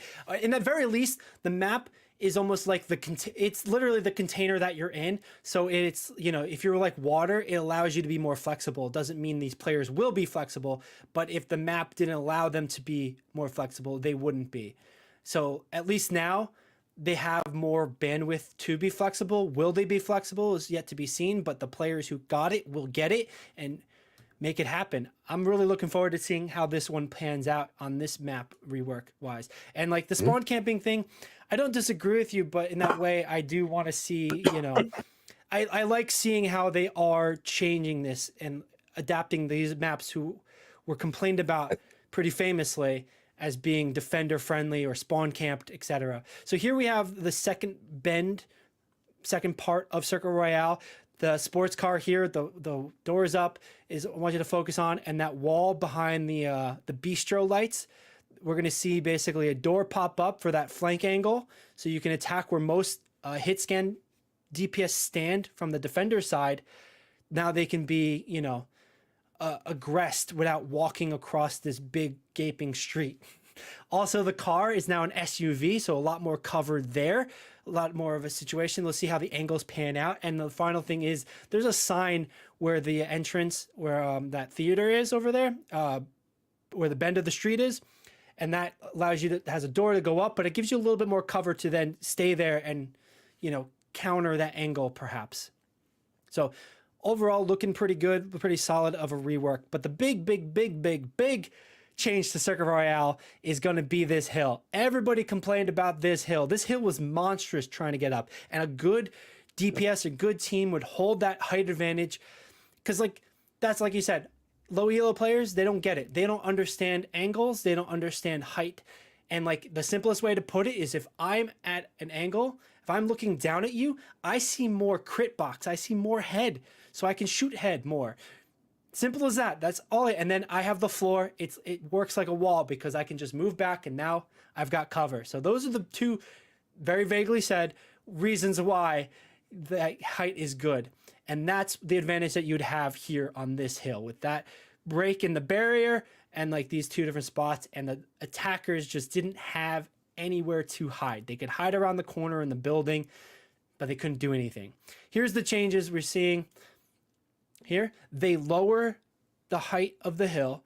They changed the barrier a little bit. They got rid of the gap between the barriers and the underneath the barriers where Hanzos and Widows would put some sneaky headshots through. They added another barrier on the left side of the map here, so you can work your way along the wall as an attacker. We're going to see in a second that there's a door here that you can go up to that balcony in the back, wrap around, potentially create an off angle, a deep off angle to give space to your team as a flanker, as a Genji tracer, etc. Maybe even a soldier, put those legs to work. So great to see how this already looks. I think maybe this wall is a little bit taller too. I can't tell for sure. Maybe it's my eyes playing with me because of the shortening the hill, but love to see that specifically. And here's another angle of this bend. Here's the before of it. You can see how at the start of the bend, the doors closed off, the height, the gates are a little bit blocked, etc. Now we're going to go to the after, and there's now a door on the far right. So we're saying wrap around. They wrap around from the start of the bend. There's cover on the hill on the attacker side. The cover on the defender side isn't as oppressive. It blocks line of sight a bit more. So all good changes I'm liking to see here. Nick, again, I know you don't like spawn camping. We're not talking about spawns right now. How was your experience with this hill? What are your thoughts on this specifically? Because this is a pain point It was a awful. lot of players have. It's the saying of yeah, man, it's like just all uphill from here. It's awful. It's not even just one hill. It's two hills you'd have to go around and get. You'd get that capture point right there where the checkered line is, but then as you get around the bend, you're stuck in the open again too. It's amazing for lore, but it's terrible for gameplay. It's all it's such a beautiful map. It's such a beautiful map, but it's just horrendous. Right here, this is just an awful little thing, And it just becomes harder and harder to play with people that you're not actually having good synergies with. Not even the champions, just people themselves, right? If you're not meshing with them, the way that it was, it just made it a lot harder for you to try to help, try to assist, try to mesh with them forcefully, right? So this makes it a little bit easier for those players who are trying to be more of team players and trying to help their team win when other people aren't particularly playing that way. The container gives them more room to flex, so we'll see who steps up and uses that room. I want to run through the major changes for some of the other points. For the rest of Circuit Royale, this room on the left side here opens more space for an angle, so you can contest and not just be choked out here when you're defending or attacking. That's a third point room. The balcony at the end, a third point on the side. They widened the side here. They added the barrier and the tree. They added the fountain, so it doesn't feel like no man's land. Anytime anybody went up here is pretty much what are we doing here? This is so painful. I can't wrap around. I can't create any sort of friction or distraction for the team. So this looks like it's a pretty good change. It's going to make it a little bit easier for flankers, etc. Without the threat of Lucio just knocking you off. You've got some room to work, some room for counterplay. The last change here, okay, yeah. This is the attacker's second point spawn, they added a second door on the left here, not just the right.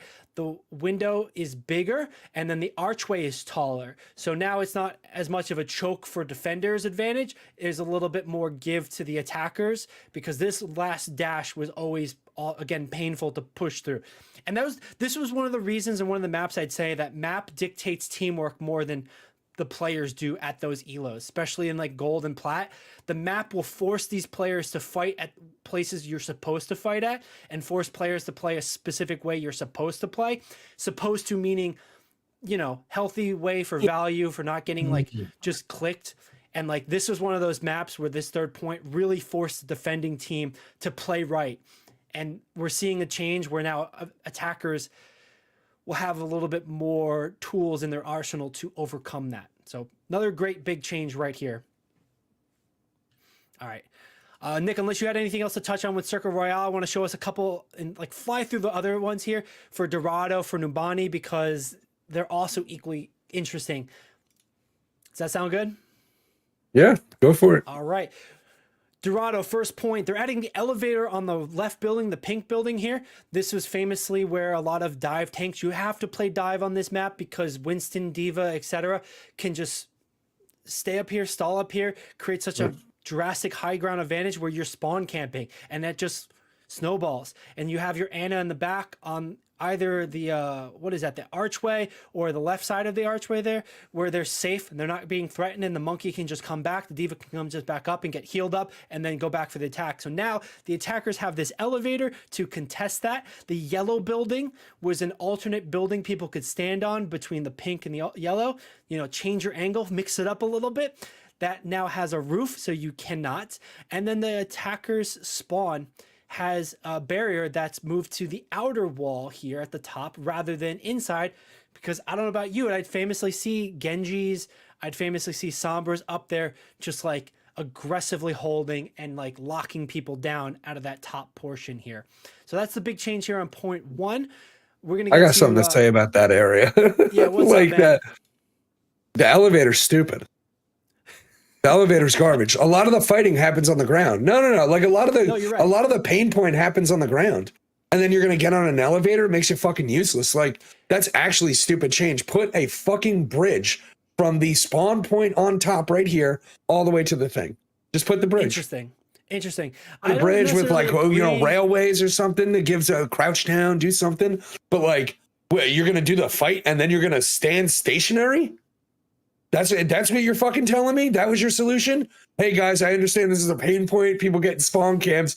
So go ahead, brawl for a second. Hopefully you win the brawl, because then you get to stand on an elevator for 10 seconds. What goofball came up with that?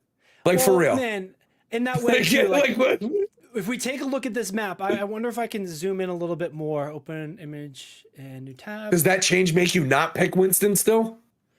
I think I think you do pick Winston more, but the biggest part about that is the elevator. There's still a wall here. It's not like flat off the front part, which is where you'd see a lot of tanks hold. They'd hold this this angle at the front, you know, these front two corners, because their healers would give them line of sight there, and they could stay being held and give them ult charge.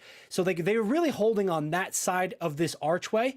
So I wonder then, you know, that wall here really combats the thing that you're saying. Otherwise, aesthetically, I kind of agree. Like, it doesn't make sense that there's an elevator there. I like the idea that you have, like you're saying, like, why not just have an archway go from that building to that building? Maybe not have it covered, and like, you know, that's how you fight. You go out the spawn point from there to contest that. But yes, I do feel like this will help solve it a little bit. How much, I guess, is, you know, you make a fair point. How much will it actually work and implement? Because the reason why I think it will work. The reason why I think it will work is because most of the time that Winston, that Diva, they're standing up at the point over here closer to that car, the front of the street here. Yeah, unless like your team is getting egregiously destroyed and camped, which happens quite a lot, like to people. Like, and at that point, they're in this area around the point, around the truck, or like in the archway. Like they're not really on top of the building when it's that egregious. But it's not making them choose, right? Like, so it's not really changing much about the way everybody's interacting with it, because the people who are defending are interacting in the exact same way as they were before. Like there might be a slight change here or there, but it's the exact same interaction happening. So like if you did put the bridge, right? And it's like, damn, now I'm the monkey. I can't be on the floor anymore. I got to jump back up. So now I have to use it as like an engage tool instead of a disengage.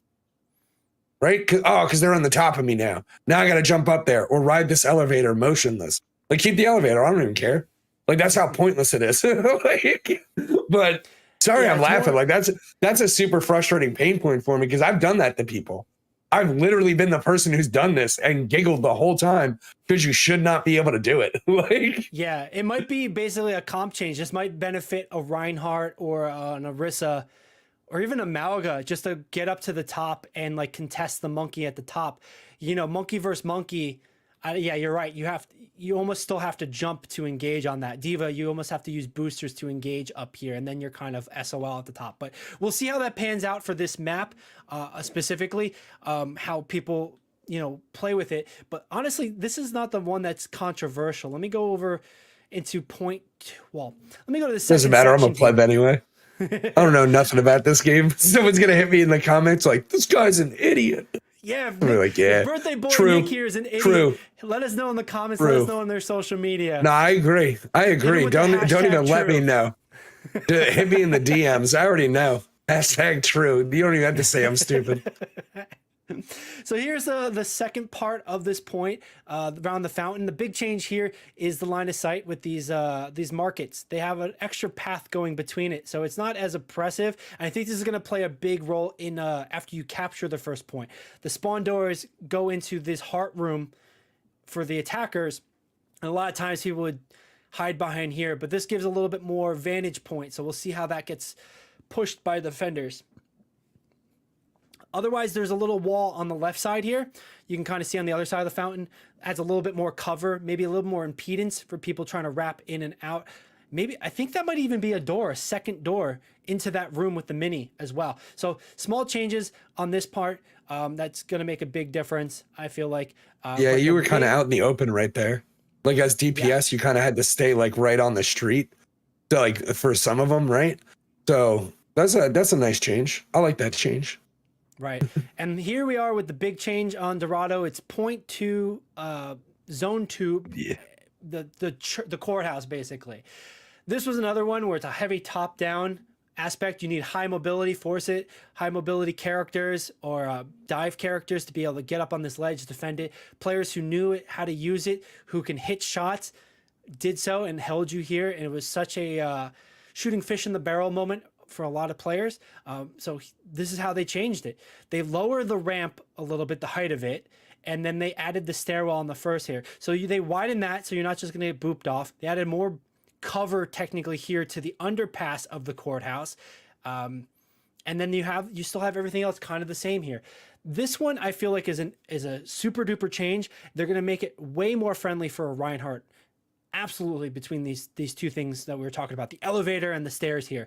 You don't have to wrap all the way around to the coast, come back through the courthouse, and then contest. Like, they're going to read that from a mile away. Now you can move up fairly quickly with a direct pathing, or you can go inside and under the same sort of way. Love to see it. Definitely a great change there.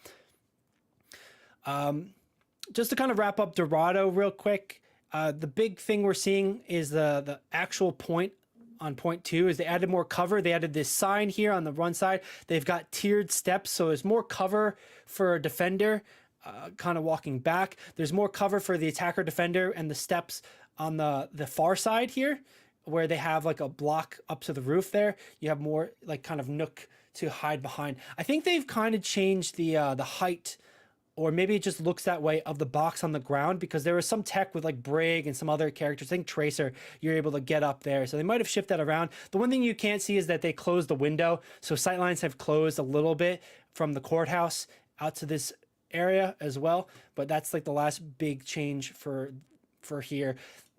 You know, point 4, they added this wall here. They added the brick on the path. This point was fairly already kind of there, but we're basically seeing them encourage. We'll see what else changes when we actually get into it, but they're encouraging more of a wraparound onto high ground, able to contest it and not just get choked out down on the main. All right, let's move into the next map, which is Havana. This is another one where it's like snipers only, and those who can click heads win. First point, straight up. The big change is going to be this window. They close it off, so they like closed off a sniper point. You only have the one on the right and the one on the left, which gives you distinctly different angles.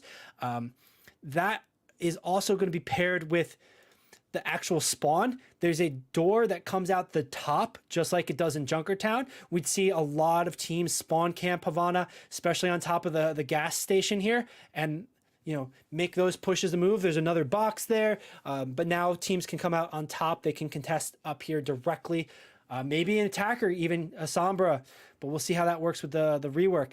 They can just hide up here and kind of give a little bit of a backline presence while they mess with the team. But I doubt this changes much. I think it really changes the whole idea of a total spawn camp, because I think competent teams will be able to counter spawn camps and not. Sure, it might take away. It definitely will probably take away some of like the spawn camping. But like you're still like that. This whole first bend area is pretty egregious. I really don't. I'm not the biggest fan of this map in certain spots. Not many people. I'm sure.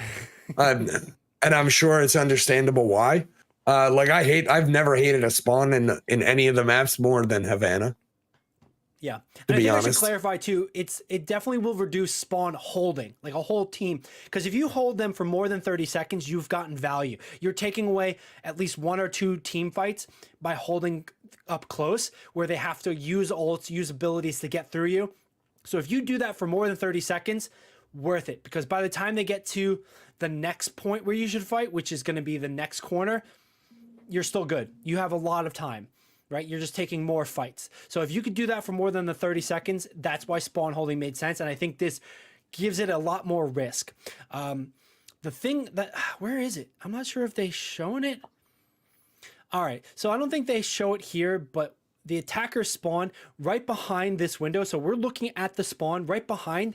They added a couple of trees and a banner that goes across the top to also impede sight lines down into this area. So like snipers from the original like sniper nest on the long, road, they're not going to be able to make as clean of a fight, of a pick. They'll have to, finagle a little bit more, take a little bit more creative angles, and these teams will have a little bit more cover to work around on this. So they don't have a picture right now to show you, but that is the other big change for this part. Literally where you're looking down this road, that's where. The other thing is that the height on the far balcony has also been lowered. So it's a little bit more accessible by other characters, not just, the high mobility ones. Moving into point 2, this was always another area that was always tough. But, we saw we'll see in the video, I guess they added an extra spawn room for the third point, and they made tier levels here of different like cover points with stairs and platforms so that defenders or attackers can, finagle and you have some variety. They're not just going to have to run it down mid or run it from afar and just hope to get a pick with a poke comp. So that's good to see. Love to see it. Here's the spawn room change we were just talking about. They have a third door. Oh, sorry. 3 doors total. They open this up so you can go back into the warehouse. And then the last one, which is super duper important here, I want to talk about is the castle. The castle choke was huge. It sucked for a lot of people. They're adding a lot of Talon lore paraphernalia on the walls here, but more or less they added stairs so you can wrap around. Here's the before. They had the stairs and you had to go in and then you could climb into a hole in the under part here, but nobody ever did it. Not a lot of people could do it, and it made no sense to wrap all the way around coast past the mega inside that deep flank. That sucked. So they opened it up, made it a little bit easier for teams just to swoop into the low ground, swoop back to the beginning of the gate, the other side of the bridge, so they're not running down the middle of the road. They can use cover to get to that point, or they can go deep flank, or if you have mobility, you go into the hole in the wall on the coast side here, just up, provide some cover, maybe create some space. Looking at these changes, I love them. I want to play with them, see how they actually pan out. But this was one of those chokeholds where it's like It really dictated team play, and it created an advantage where defenders had an easy time per se, because the map let them, gave them that advantage, gave them the easy time. Here, it'll be cool to see how people are creative on attacking, maybe even defending. They're going to have to throw another DPS to that first door here just to watch that flank and then collapse back so you at least can scout. But huge change, and I think it's going to make a big difference in games here. Nick, I'm about to move into Nubani, but any thoughts with Havana as we kind of move on? No, they know. You know what needs to happen, right? Especially in that area. For like, if your tank ever fell down there, like the rage that happened for you, like you just screaming. It was like you stubbed your toe times 10. It was awful just to fall down that hole. So. And like, what else is the tank supposed to do? Like, the tank will only ever want to run down main, push the cart down across this bridge, walk basically in the middle of the road. You're going to get hit by a car. And that's what would happen all the time. So they'd get mad, I'm not getting enough healing, and then they go Roadhog, and then your game was over. So at least now, with this change, instead of just having to walk across the bridge, they can go to the other side here, come along coast, maybe wrap underneath and try to open it up. Maybe swing back. A lot of interesting, cool things, and we'll see the creativity happen here. So definitely. Next move up, we're going to check out Nubani. Nubani's huge because they're basically shrinking the map in a lot of different ways. Here's the spawn point after. You can't really tell from here, but they've moved the spawn doors closer up, and they've gotten rid of a lot of the junk that was back here. Great for lore, but nobody ever fought here. So here's the before. You have a bridge, and the spawn point's still another like 30, 40 meters behind that. This was a hike. This whole map is a hike. Like, just to get to that first fight, seconds, man, we're going to fight inside of a door? Come on. Like, this was like fighting inside of the door, or what? Come on, guys, we got to push up the road. Go up the 90-degree. Like, it's pretty brutal. And like some of the worst case scenarios, you'd only see defenders push to this bus. Like, this was like generally as far as they would go. Sometimes you'd have the memers try to, let's touch spawn door and stuff. But like, generally speaking, like, you would only ever see teams fight here. Now with the spawn door changes, they moved everything up. They got rid of the bridge right there. The bus is still there, but shifted a little bit. They added a new door on the top here so you can contest the high ground that most players stand on when they start this map. So all good changes with that. Love to see that. Here's actually that spawn door from the spawn that you can just easy walk up. Nothing really to talk about here. But the first point is going to have the biggest change, I think, on this map. And here's the, let me see. Here's the before picture. Here's the point. You've got stairs on the inside, and it wraps to the outside to go to the balcony. And then it wraps all the way behind to get to the other balcony. Here's the after. They've removed those stairs, and they added like a jump puzzle with the grass platforms there, but they've officially moved it so that it's on the outside. Here's a picture. Generally speaking, the stairs are now on the outside of coast, coming around to first point where that mega would be. It leads there. So now you have flankers that can have a route they can contest. They don't need to be too vulnerable by going into the point and then up the stairs. They could, they don't have to be full mobility. You can have a Reinhardt comp, just Lucio you into the back here. They can wrap all the way around the back, go up to the high ground, across the point, contest there. So this is the big change, and I think we're going to see a lot more fights happen over here. A lot more transitions and movements happen on the backside here. All right. Here's the different angle just for all of our viewers. I'll try to, they're at, nothing really different here on the first point. The points in the same spot, the cars are in the same spot. The heights have been changed a little bit. You can see that the close high ground is maybe a couple meters lower than it used to be. Yeah, it's more even on the previous one. They've lowered it just a little bit, but they also added another spawn door on the high ground for second point. When you cap this first point, they added a spawn door on the high ground where you see a lot of defenders place initially, because it is sometimes oppressive to get spawn camped here. All right. Lastly, for Nubani, we've got this famous curve. Nick, this is the before image. How many times have you been held here Because I know I've been quite a few, and I've done quite a few holding Me? here as well. Yeah, this corner. Most of the time, remember, I play support, bro. I'll just leave your junky ass if you just stay like. But like, like, has your team ever stalled here? They can't get around this corner. Have you ever like been able to hold another Yeah. team at this corner? yeah, no, this is where like I feel like supports become heroes and deal all the damage. Like, it's, no, this is a really really brutal one. Just like the angles alone, just walking around a corner, walking straight, it's pretty brutal right here. Right. I'm not the biggest fan. I don't really like the green. I think the green, Anyway, The Jeep thing here. no, because that one's blue-ish teal. No, the green bus. Like there's like little things like little tiny things that like I would change. I didn't even see this change, but I would want this Well, big thing in the middle removed. Well, hold on, because this is the before changed. picture. Let's get. I to know the it's the after before picture. picture. That's what I'm saying. I don't know the after picture. I'm saying like I don't know the after picture. Here's what I would like to see. I don't like the green bus.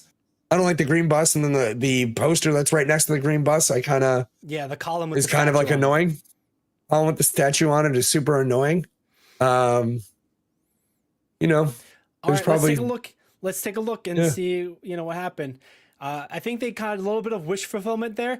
They moved the bus to the second corner alongside the building. I think they agreed with you. It was too much of a big block for them to move around to so they added these columns here.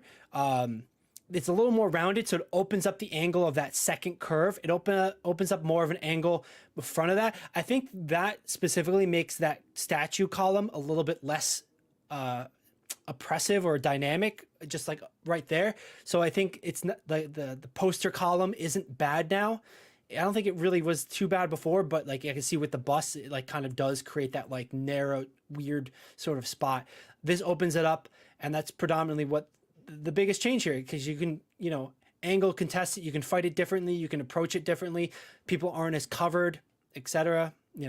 I do want to see if you could jump up the grass to the second grass and get up on that platform, because that was a way attackers, they could hop on the bus. Certain characters can hop on the bus and then hop onto that platform there behind the statue.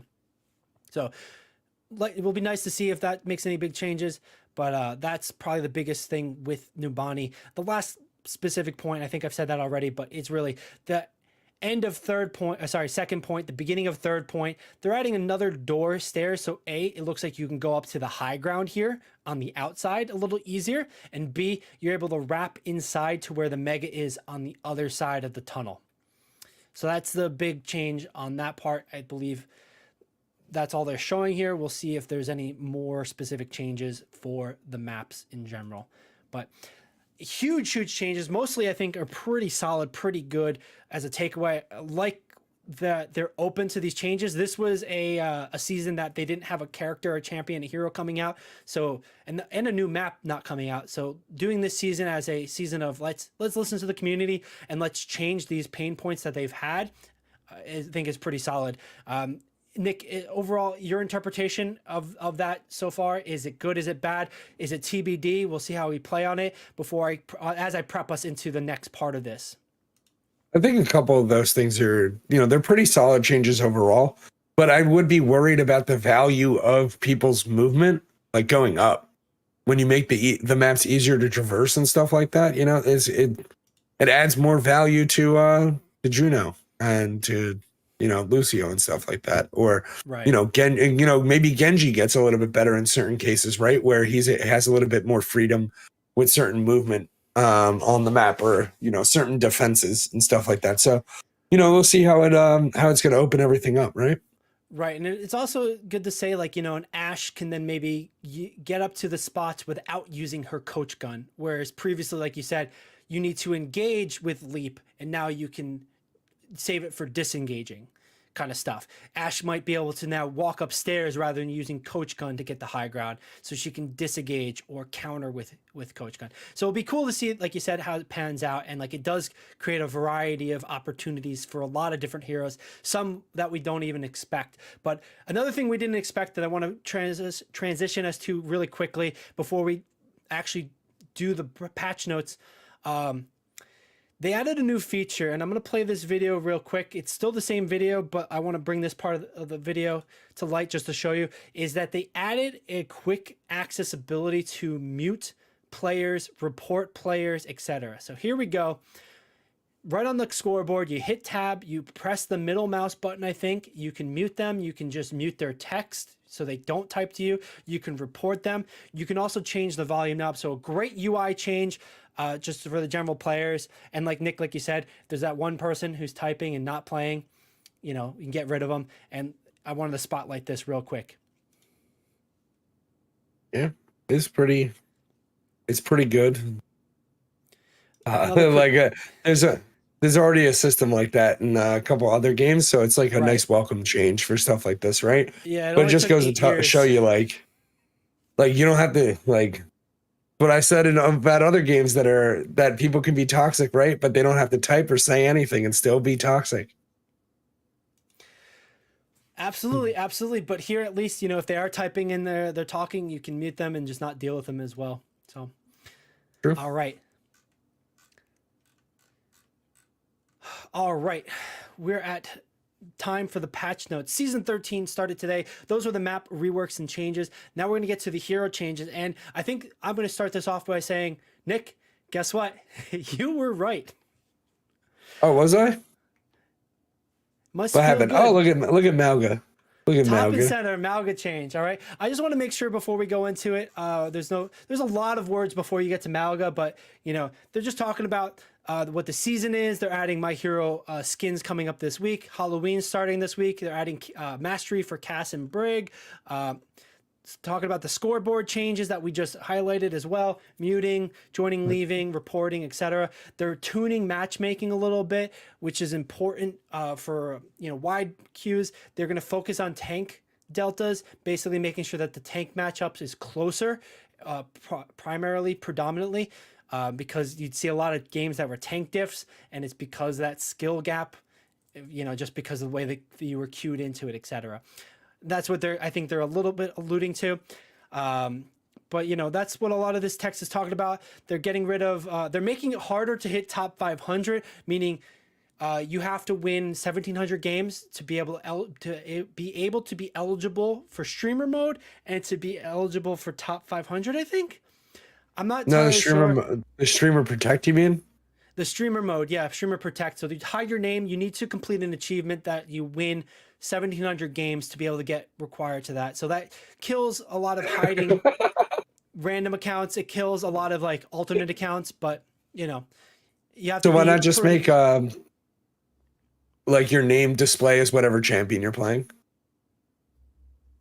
No, it kind of just does a random name. Like it's just like randomly puts in like. Yeah, I know. I'm just saying, like, why not just make it Ramantra?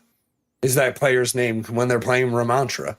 Because we're not calling them by their name. We're saying that fucking Genji won't switch off Genji, bro. Like, that fucking Hanzo, dude. Like, we're not saying that, but, like, that's what we're all thinking, right? We're calling them by whatever champion they're playing. So, yeah. in general, just make it that. I do think 1,700 is crap. I do think the username though thing, this is more for a streamer. Streamers are playing a lot. The 1,700 is not a problem if you're playing the game. And it's wins in any mode. It's not just comp. It's wins in any mode.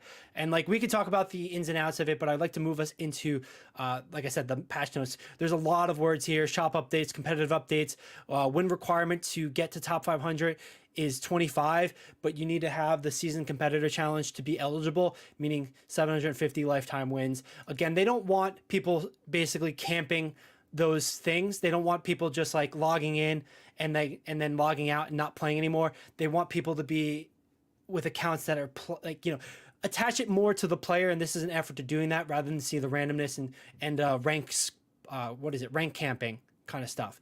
And that, you know, can be an argument for decaying, etc. But all conversations we can have, but I want to get us into the hero update. Swapping hero hides your selection on enemy scoreboard for 15 seconds. Another little thing, possibly likely a band-aid thing for the counterwatch sort of meta.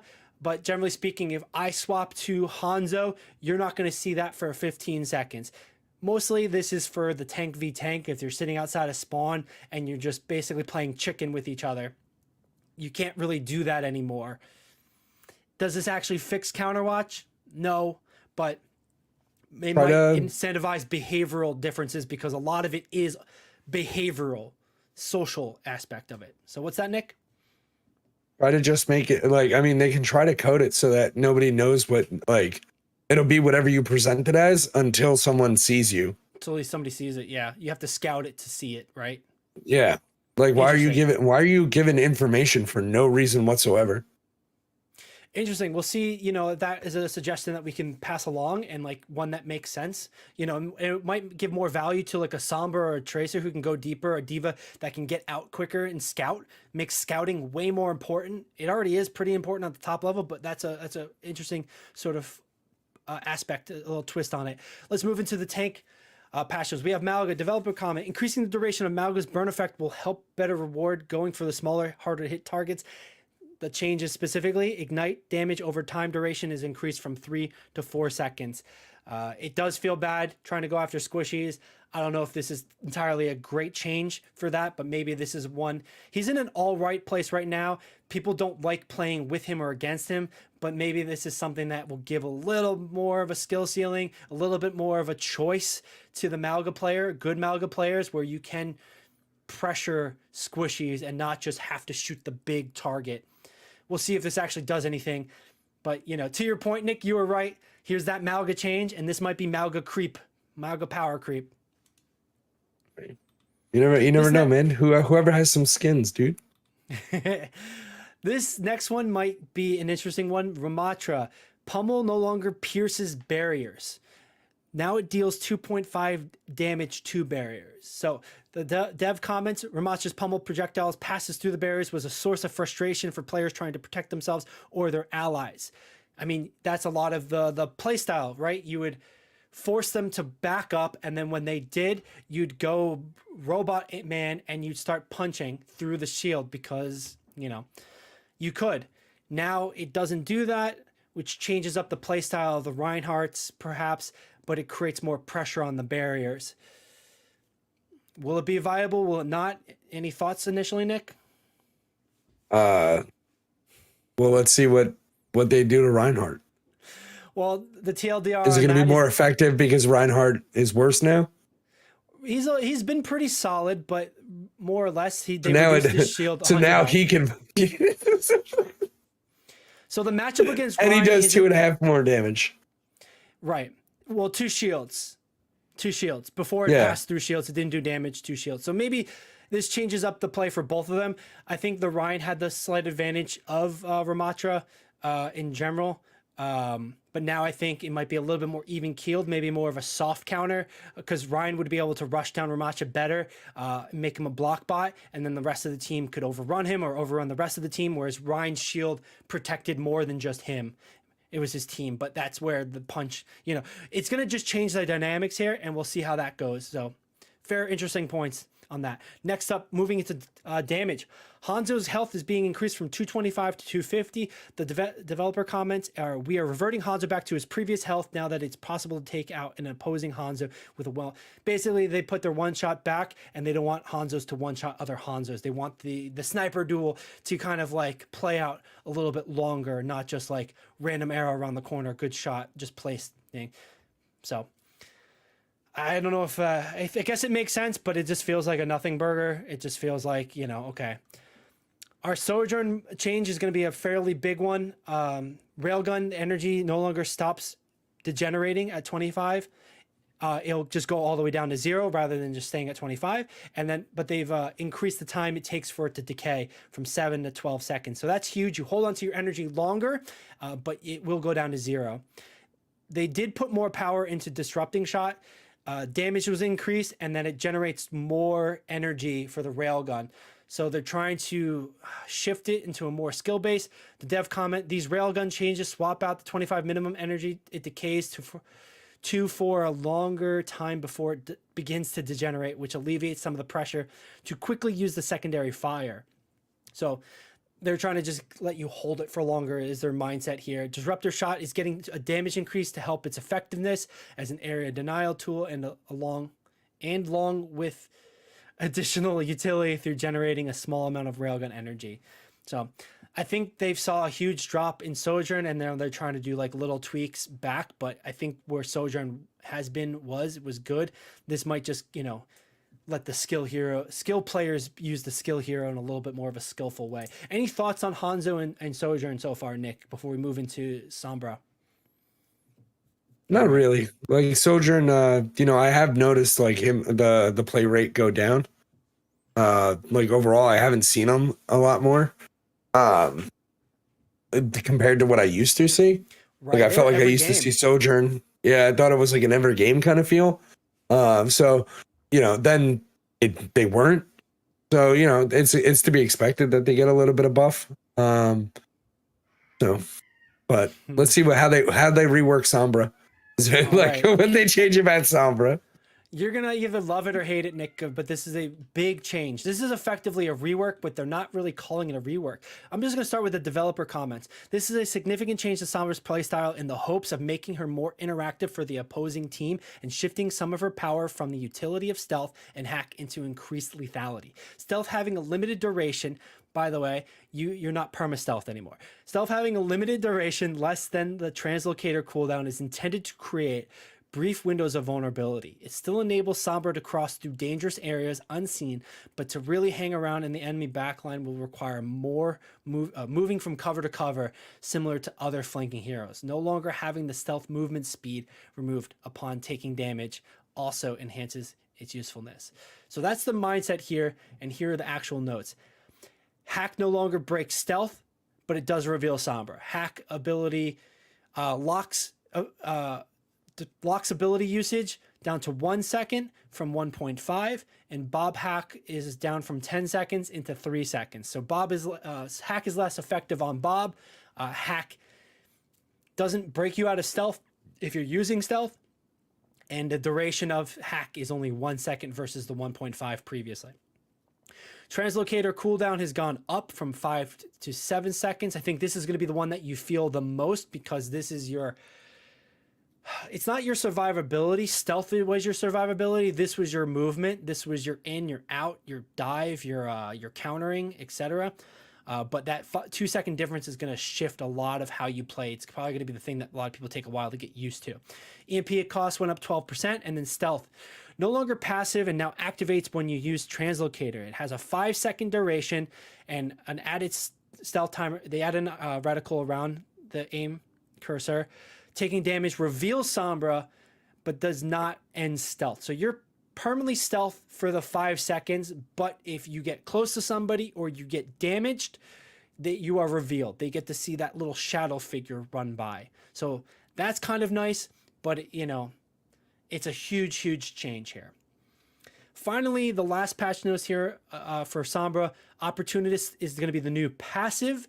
Opportunity passive has been backed in, increasing Sombra's weapon damage versus hack targets by 20%. This was how Sombra was in Overwatch 1 at the beginning of Overwatch 2. It's a huge difference, and it changes that mindset. We're going to see some Sombra 76 play, but I think people are going to learn that they're going to try to play her like Tracer a little bit more Genji. But then the question is, why play Sombra over Tracer or Genji right now? What makes this good? And I think that's a little bit TBD. Is it verticality? Is it escapability? Like you're more flexible in your escaping? Are you more flexible in your staging? Are you less flexible in that way? It's a little bit tough to tell right now, but there's a lot here. Nick, I've said a lot with Sombra. Anything you want me to repeat and kind of like digest a little bit more? Are we, you have any thoughts? No, I mean, so my thought before we got down to it was like, if you're nerfing like the stealth, like in general, you have to buff damage, right? Or survivability, just in general, because it's just going to be like out there more. There's less like tricky stuff that you're going to be doing. Did I read it correctly? That stealth is only lasting 5 seconds after you use another cooldown? So the way it works is that you throw Translocator. When you throw Translocator and teleport, you go into stealth. You go into stealth for 5 seconds. The cooldown of Translocator is 7 seconds. If you start shooting while you're stealth, you come out of stealth. If you hack, you stay in stealth, but you're revealed. Okay, so how long does I don't play Sombra. How long does it take to hack somebody? I think it said ability lockout. No, They didn't that's the change- lockout. I know Like how long the it takes to cast it. I think it's about a second. About a second. We can take a look at that specifically. Give me a second here.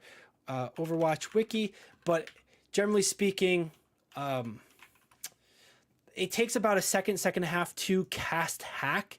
What's your thought process on that question there? What are you looking at? What are you thinking? I mean, if it's like a second or 2 seconds, right? That's effectively just saying you have 3 seconds of stealth, right? 3 or 4 seconds of stealth. Like like you already nerf stealth, and then you're saying it only lasts for 5 seconds, and then I have to do I have to do that thing because you put opportunist in, right? So now my damage is definitely around opportunist, right? It's not like she's going to be really dueling anybody that isn't hacked. That would be suicide, right? Right, right. And so that's kind of my thought process is if you're eating up my 5 seconds, Okay. did you make it instant? Who knows, right? So like I I did don't find play Sombra. I did find the specifics, and it was reduced to cast time of 0.65 seconds, like a little bit more than half a second. Okay. So like, That's not reasonable. Like changing. that, I almost half it. That's like half a second just in general. If we were to It is if we were to just interesting- round it to the yeah. closest. Sorry, my brain was kind of trying to wrap my head around it. I got to play a couple games of Sombra today, and like it does feel different. And I don't know if it's like skill curve because like I'm learning the new changes, I'm getting used to it, or if it's like, oh, there's too much friction in numbers. But that's a good point where it's like, yeah, how long is the cast time? Because that can create a dissonance in like your flow, in your game flow. Are you supposed to hack? Are you not supposed to hack? If it's too long and it like not the value, it's going to impact your decision making when it comes to that stuff. So definitely a good question to ask. Definitely a good thing to check into. It is only 0.6 seconds, and we'll see if that makes the hugest difference in this new kit, new play style for Sombra, and how we move along and as it develops. Because who knows, this is all new ground, and we might see the old Sombra heads, quit out. We might see all the people who hate Sombra just hate Sombra because they hate Sombra. Yeah, invisibility is TBD. broken always. Every It game is. that has invisibility, it is a toxic, cool ass ability. Like, let's be real. It's dope when you're invisible. It sucks when the enemy's invisible, right? Absolutely. Like, it's just a toxic inherent thing. So like, you just kind of have to get on with it. But maybe like another thing that I'm thinking about too is like maybe when you're detected, like you might just get blown up, right? Like how long does that last? It Like when lasts for you're about a just second. like when you're when you're detected, visible. if you're invisible and you run too close to somebody, or if they damage you, you're revealed for a second. So every instance of damage, it would be a second after that where you're revealed, but you're still technically stealth. I think I would maybe, if things aren't working, maybe give that reveal or stealth, give it like a damage reduction buff. Like maybe reduce damage taken while you're stealth by 20%. Something small. That might be like a workaround if there's too much friction here. But yes, currently you're revealed. The enemy team will see you for 1 second. So what's the counterplay to Sombra normally, right? Besides like as a healer being like frustrated. As a support. The counterplay is positioning and teamwork. So position in a way where the Sombra has to come from this angle. Of course, you could do counterwatch, play a hero that Sombra can't. That's what I was asking. A Moira, and then third is you stick with your teammates. If me and you, you're Cassidy and I'm Zen, I stick with you. That's what I was thinking. Okay. And then I hope that. So that's traditionally. That's what I was getting at. The counterplay to Sombra would be Cassidy, right? So like that's what I was. That's where like not just Cassidy, but just like a stun. Like doing stuff like that, right? No, it's simpler than that. Of course, yes, that stun helps that, but I'm just trying to get to a point. That's all. Like I get what you're saying. If there's a Sombra being played and I'm Anna, I play next to one of my DPS. I play next to a tank. I basically have a buddy system. If there's a Sombra on the field, play with a buddy. if there's a Sombra on the field, put your back in a corner or around a corner so you can get out of dodge if she tries to dodge you. Like basically jam her up with a wall. So it's like she's only coming from one specific way, and otherwise treat it like a slow tracer. Just fade. Yeah. No, I mean, I was joking and say play it like she's a slow tracer. Exactly. But like my point being is that like there's gonna like a lot of those interactions are gonna happen more now that you're just like visible during that hack for like the 1 second, right? But that I think that depends on the play style. I don't think Sombra's gonna necessarily go on that deep flanks that she used to. Like in stealth, you'd be able to just sit in their backline and wait until the perfect moment arose, unless they flushed you out. Now I think you have to play more like a tracer, and if you're playing more like a tracer or a Genji, why play Sombra? Maybe play a tracer or Genji. To your point in that too, it's a big conversation. We still have to see if anything different comes up from this. That's all I got, dude. I was just trying to get to the point of like, there's just more situations where jumping on Sombra is going to be a lot easier with splash damage is going to make her seen, right? Just any like random splash, like any sort of damage. So it's just an interesting thought of anyway. Yeah, we'll see how that goes. We'll keep an eye on it. Let's move into the support category here. Baptiste, primary fire recoil being reduced by 30%. They say it's trying to reduce the fatigue resulting from controlling the recoil, the gun shooting over long periods of time. It is a little bit of a power buff because there's less spread, basically. You're not shooting up. You can kind of keep it tight. I don't think this is a huge change. Bapt has been pretty good. We'll still see them play out. Maybe they'll put out more damage for lower elos, but, kind of whatever. Next up, Brig. Repair packs cooldowns have been increased. We're seeing a lot of Brig play right now with Juno. It's the main duo you see with a Juno support. So nerfing her just slightly, the pack 5 to 5.5. And then lastly, Juno nerfs. This is another thing that you called it. They're nerfing Juno. Fallout range reduced from 30 to 50 meters down to 20 to 35. So a huge distance nerf, range nerf, meaning the fall off is you have to play closer. The fall off is gonna be more impactful. She's more vulnerable when she's in the middle of her team, but she also kind of wants to be in the middle of her team to be able to use that hyper ring appropriately. And then finally, they're nerfing her healing projectile from 6.5 to 6 because they're seeing a little too much healing happening. She's too much of the must pick. Nick, we talked about this earlier. You're finally hearing the patch notes for Juno after all the other different stuff we've covered. Is this what you expected it to be? Is it not? Is this what you would have done? No, I mean, so you're just nerfed the healing a little bit? Yeah. Over time, I think it makes a huge difference because it's 12 bullets, it's 6. You're moving it down to 48. I think that's the math, or 60. I can't remember.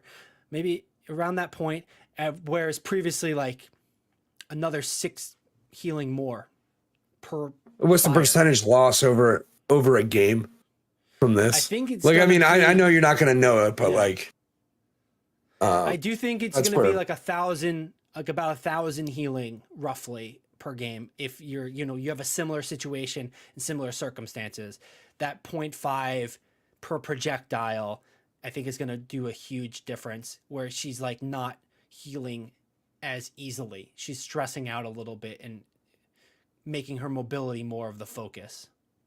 So essentially, what you're hearing, what I hear is people have to play a tad bit smarter. Like that's it. And like just a tad bit smarter if you're on Juno's team and they didn't nerf any of the value that she brings to the table. Congratulations. Well, like use cover more a little bit. Like it's just like don't take as much damage. I mean, that's the whole game in general, right? Don't get hit. Don't take as much damage. Make the job easy for your healers so that they can provide the support that you need. That's the game as a whole, right? That's World of Warcraft. That's Overwatch. Like that's their thing, get hit. Right? Yeah, that's the footsie, right?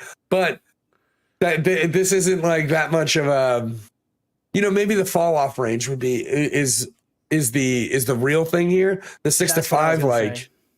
but like also like, is Juno really like not like, is it really going to punish her to move with her team a little bit more?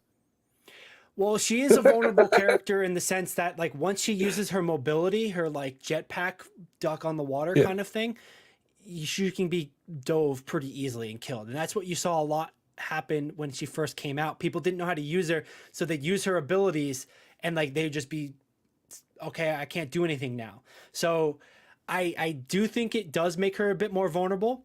And I do think that it puts her in a position where she needs to be in open areas a bit more. So maybe we're going to see more of a leapfrog Juno, where it's like, I want to move from cover to cover safely in that like safe range distance, and then use my abilities to disengage as quick as possible because I was already squishy. She's a 225 hero, but then also my healing doesn't do as much as I wanted. So How well's Hands up in the Lifeweaver air. doing right now? Lifeweaver's doing a crazy amount because Lifeweaver is a little not There you go. overtuned, but like generally speaking, the kit is just overcompensated to that extra healing aspect. Partner up, baby. That's it. Juno Lifeweaver. Put her on the platform. That's a good point. Maybe Like- this whole change is just because the predominant pairing was Juno and Brig. Maybe they're just doing these changes. Maybe these changes predominantly shift who she's good with. So that's a really good point. I don't know. Maybe it's going to be like a Juno. I'm an Lifeweaver. idiot. All right. We already talked about So map updates, so we're pretty much wrapped here on patch notes for Overwatch. There's a lot that we digested in the last hour for specifically Overwatch patch notes and Overwatch content. Thanks for sticking with us. If you are, this is the Esports Meta. You can find us on all the social medias, everywhere you experience social media at the Esports Meta. We appreciate you being here. We appreciate you watching. Let us know you're watching. Throw us a little emoji. Throw us a comment. Ask us a question. Or you can just hit us up on our YouTube and Instagram and TikTok, all those different things. We're here every Tuesday filming this podcast live, talking about the gaming news of the week, as well as the competitions that are going on.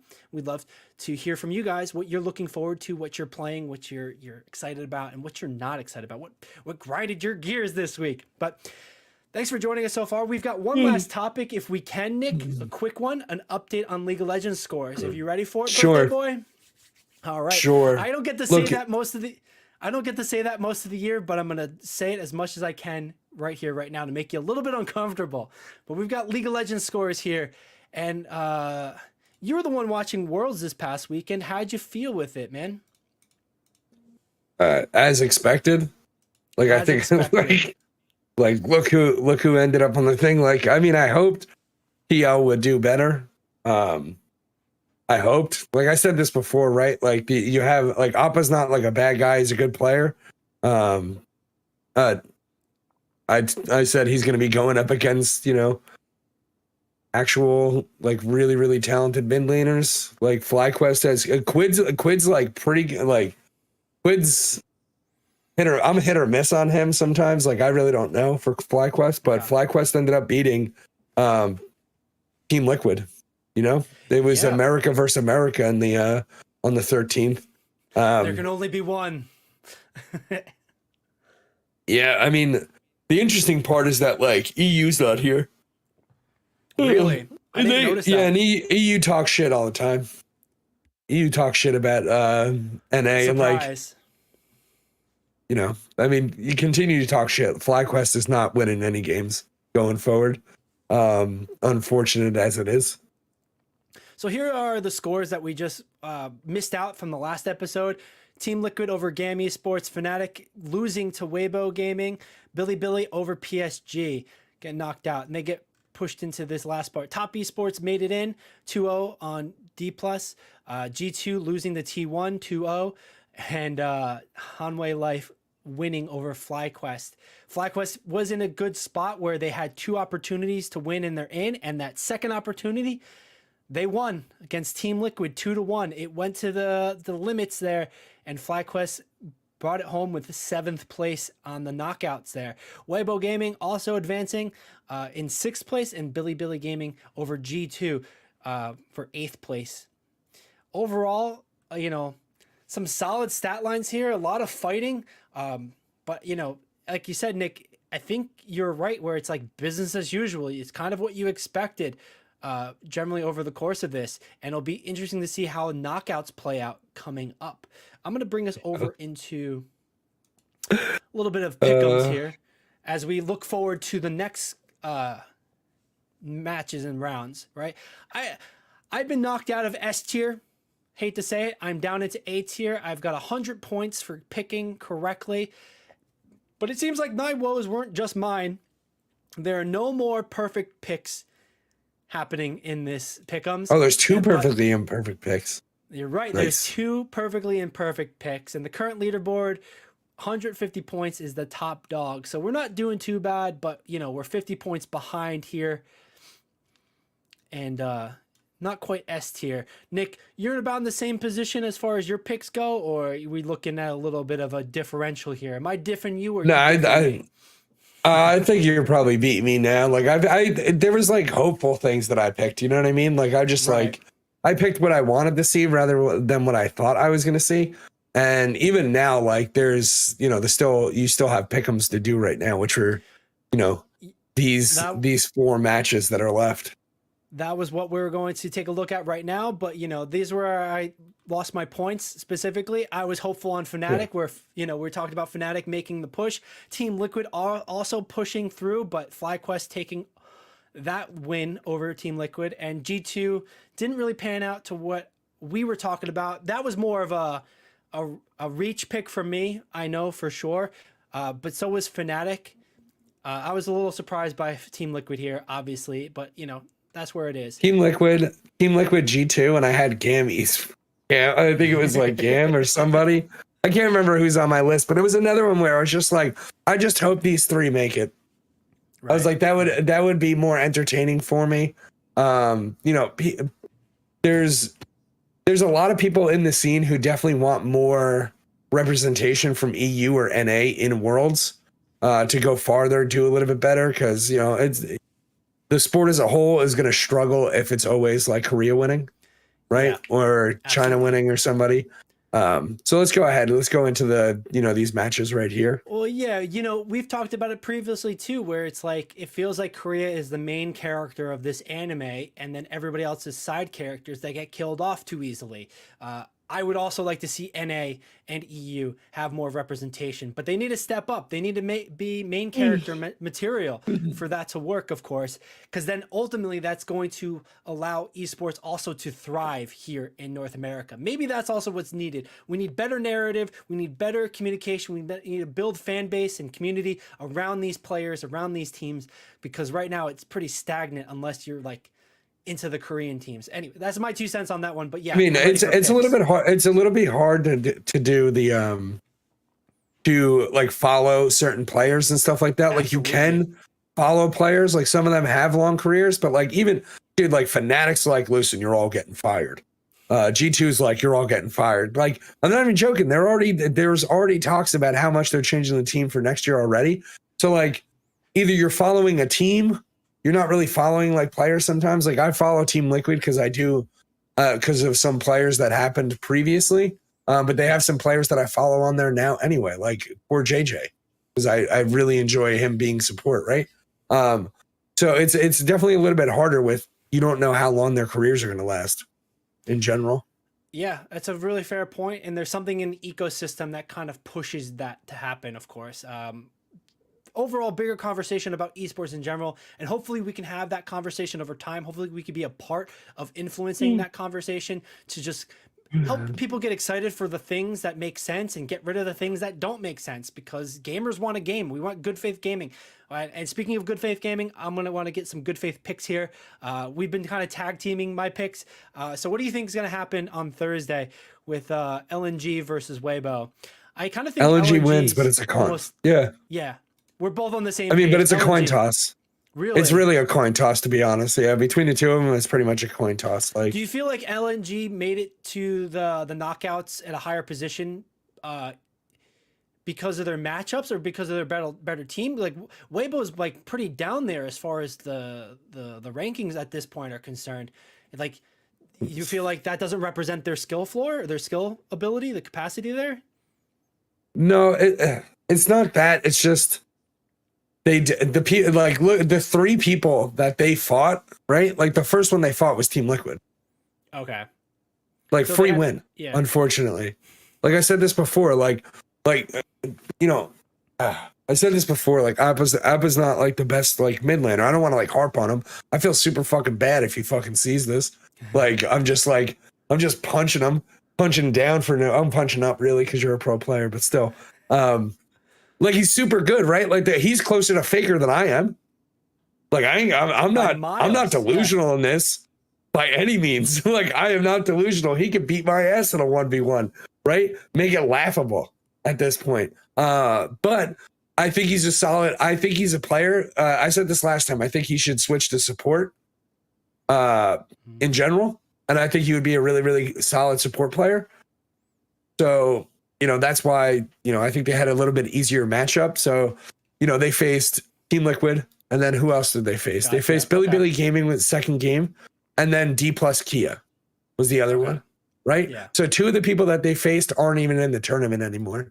So, and then by comparison, go ahead. Yeah. They had a lucky roll. They had a lucky roll for initiative, and they faced off against 2 kind of nothing teams, unfortunately. Teams that like you said, that aren't in the tournament anymore. They just like couldn't make it happen. And so do you feel like, and like you said, you feel like this is really going to dictate this against Weibo? Like Weibo is going to just come in with more of a fire, or it's no, I mean like the teams that they fought, fought were Fnatic, D plus Kia, and their wins. Sorry, they had 4 games, right? So their wins that they had were against Team Liquid, right? And hold on, Team Liquid, Fnatic, and D plus Kia. Their losses, there's only one of them that was that does not matter because they weren't going to win anyway, and it's Gen G. Their first round, might have just ruined their whole entire mental for the whole entire tournament, but they also lost to G2, right? And G2 is not in the tournament anymore, but there's reasons why they should have beat G2, or G2 should have done a little bit better in the tournament. So it could be a toss-up on this one. I really get that vibe, more of a toss-up where they pretty much played similar teams, but Weibo had more losses earlier, so that they had to stretch it further, where LNG was able to secure a couple wins and still get ahead. Coin flip game. We'll see what you thought. If you're out there, who do you think is going to win? Let us know. Next pick, Hanwha or Billy. This seems more of a Hanwha life. Hanwha. Yeah. 100%. Billy was struggling a little bit more as far as what I've seen from afar. But it also seems like Hanwha is the stronger team. So like Billy really needs to step up in this one, right? They both beat PSG Talon. That's that's pretty much it. Like I don't want it to sound like too mean, right? But like Billy Gaming basically, like, they won against G2, they won against PSG Talon, right? And who was their other win? They lost to LNG, and they won against Mad Lions. So, like, not to say that they're, anything really bad about it, but like, they're just not up to the caliber that Hanwha Life is. They can throw. They can throw the game. They lost against, who did they didn't lose against anybody, did they?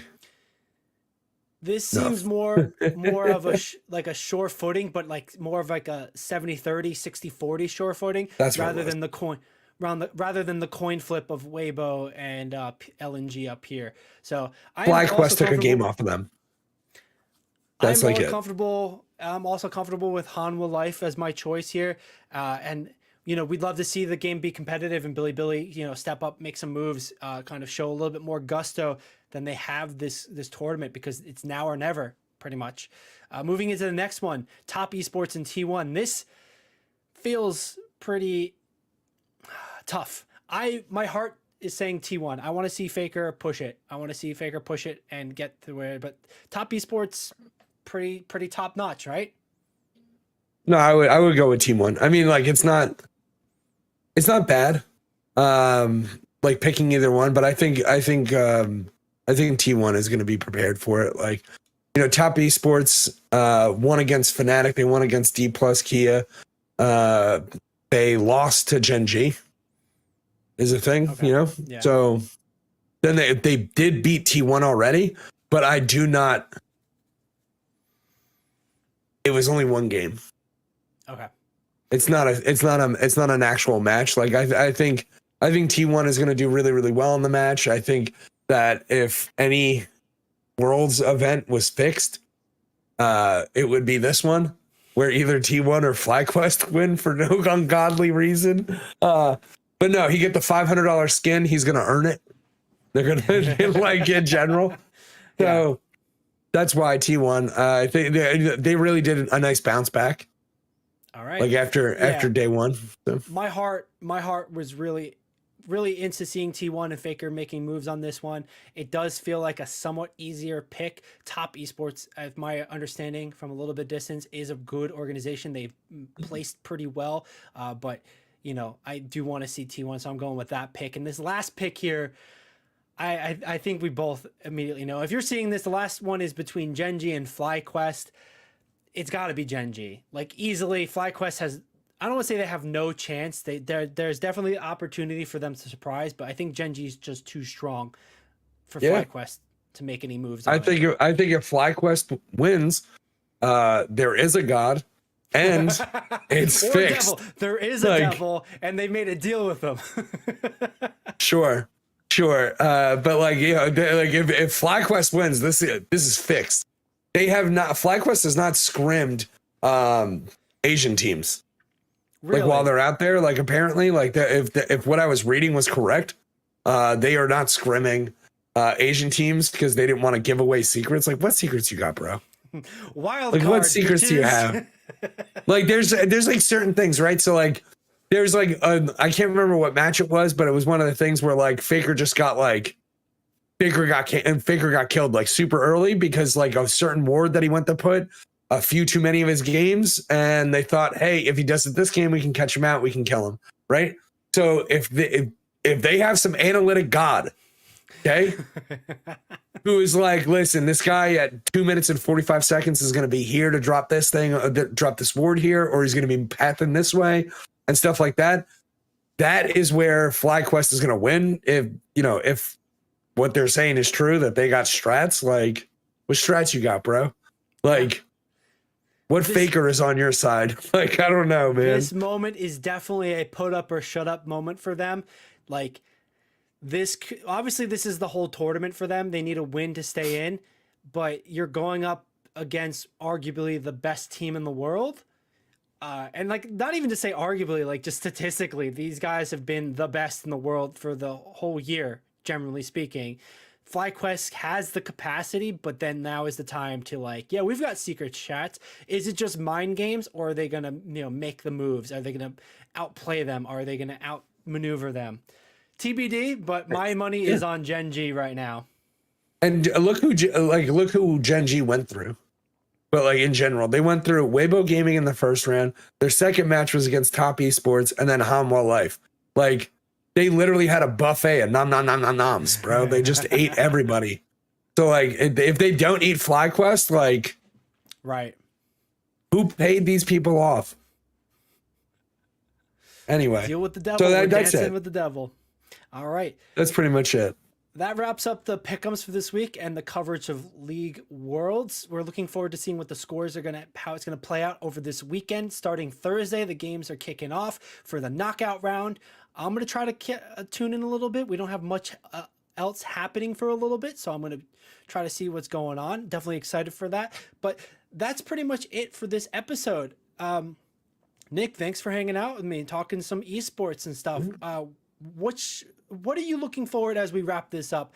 Are you going to take a look at some more Super Vive with me? Or are we going to go play some Overwatch and see how Sombra is actually panning out? What are you thinking as we move away from the podcast tonight? I'm gonna be playing a little bit more Super Vive throughout the week this week, just because it's only around for the next week until like it re-releases again, right? So that's where I'm gonna spend any time when I'm gonna play a game that I don't normally play. Is gonna be there. Yeah, it's good mentality, good thought process, Brian. I'll be sure to join you. Maybe we could do some duos and get our asses handed to us by the end, or hopefully learn a lot and win some lobbies there. But this has been the Esports Meta. Thank you for joining us. If you're still watching, we really appreciate you. This is a relatively long one. A lot of things covered. Let us know what you thought about the episode, the topics you were excited for. What are your thoughts about the Overwatch patch here? Are you going to play Supervive? Rivals of Aether, are you a hardcore Smash Bros player and Rivals is going to be your new itch to scratch? Tell us about it. We're excited to talk with you because we're gamers just like you. We're here every Tuesday at 7 p.m. Eastern Standard Time on Twitch and YouTube Live. We're also broadcasting on Facebook and LinkedIn for Sports Fluent Network. You can check us out in all the places, YouTube, etc. We have VODs as well as clips and segments. And we're on the social media if you are too. Wherever you find it, everywhere that you are, we are too. TikTok, Instagram, etc. But thanks for watching. We really appreciate you. Let us know what your thoughts are. Give us a follow. We really appreciate it. And thanks for joining us. This has been the Esports Meta. Again, my name is Billy, alongside of Nick, as always. Mr. Birthday Boy, wish him a happy birthday in the comments, etc. Appreciate it. Thanks for joining us, and we'll catch you next time.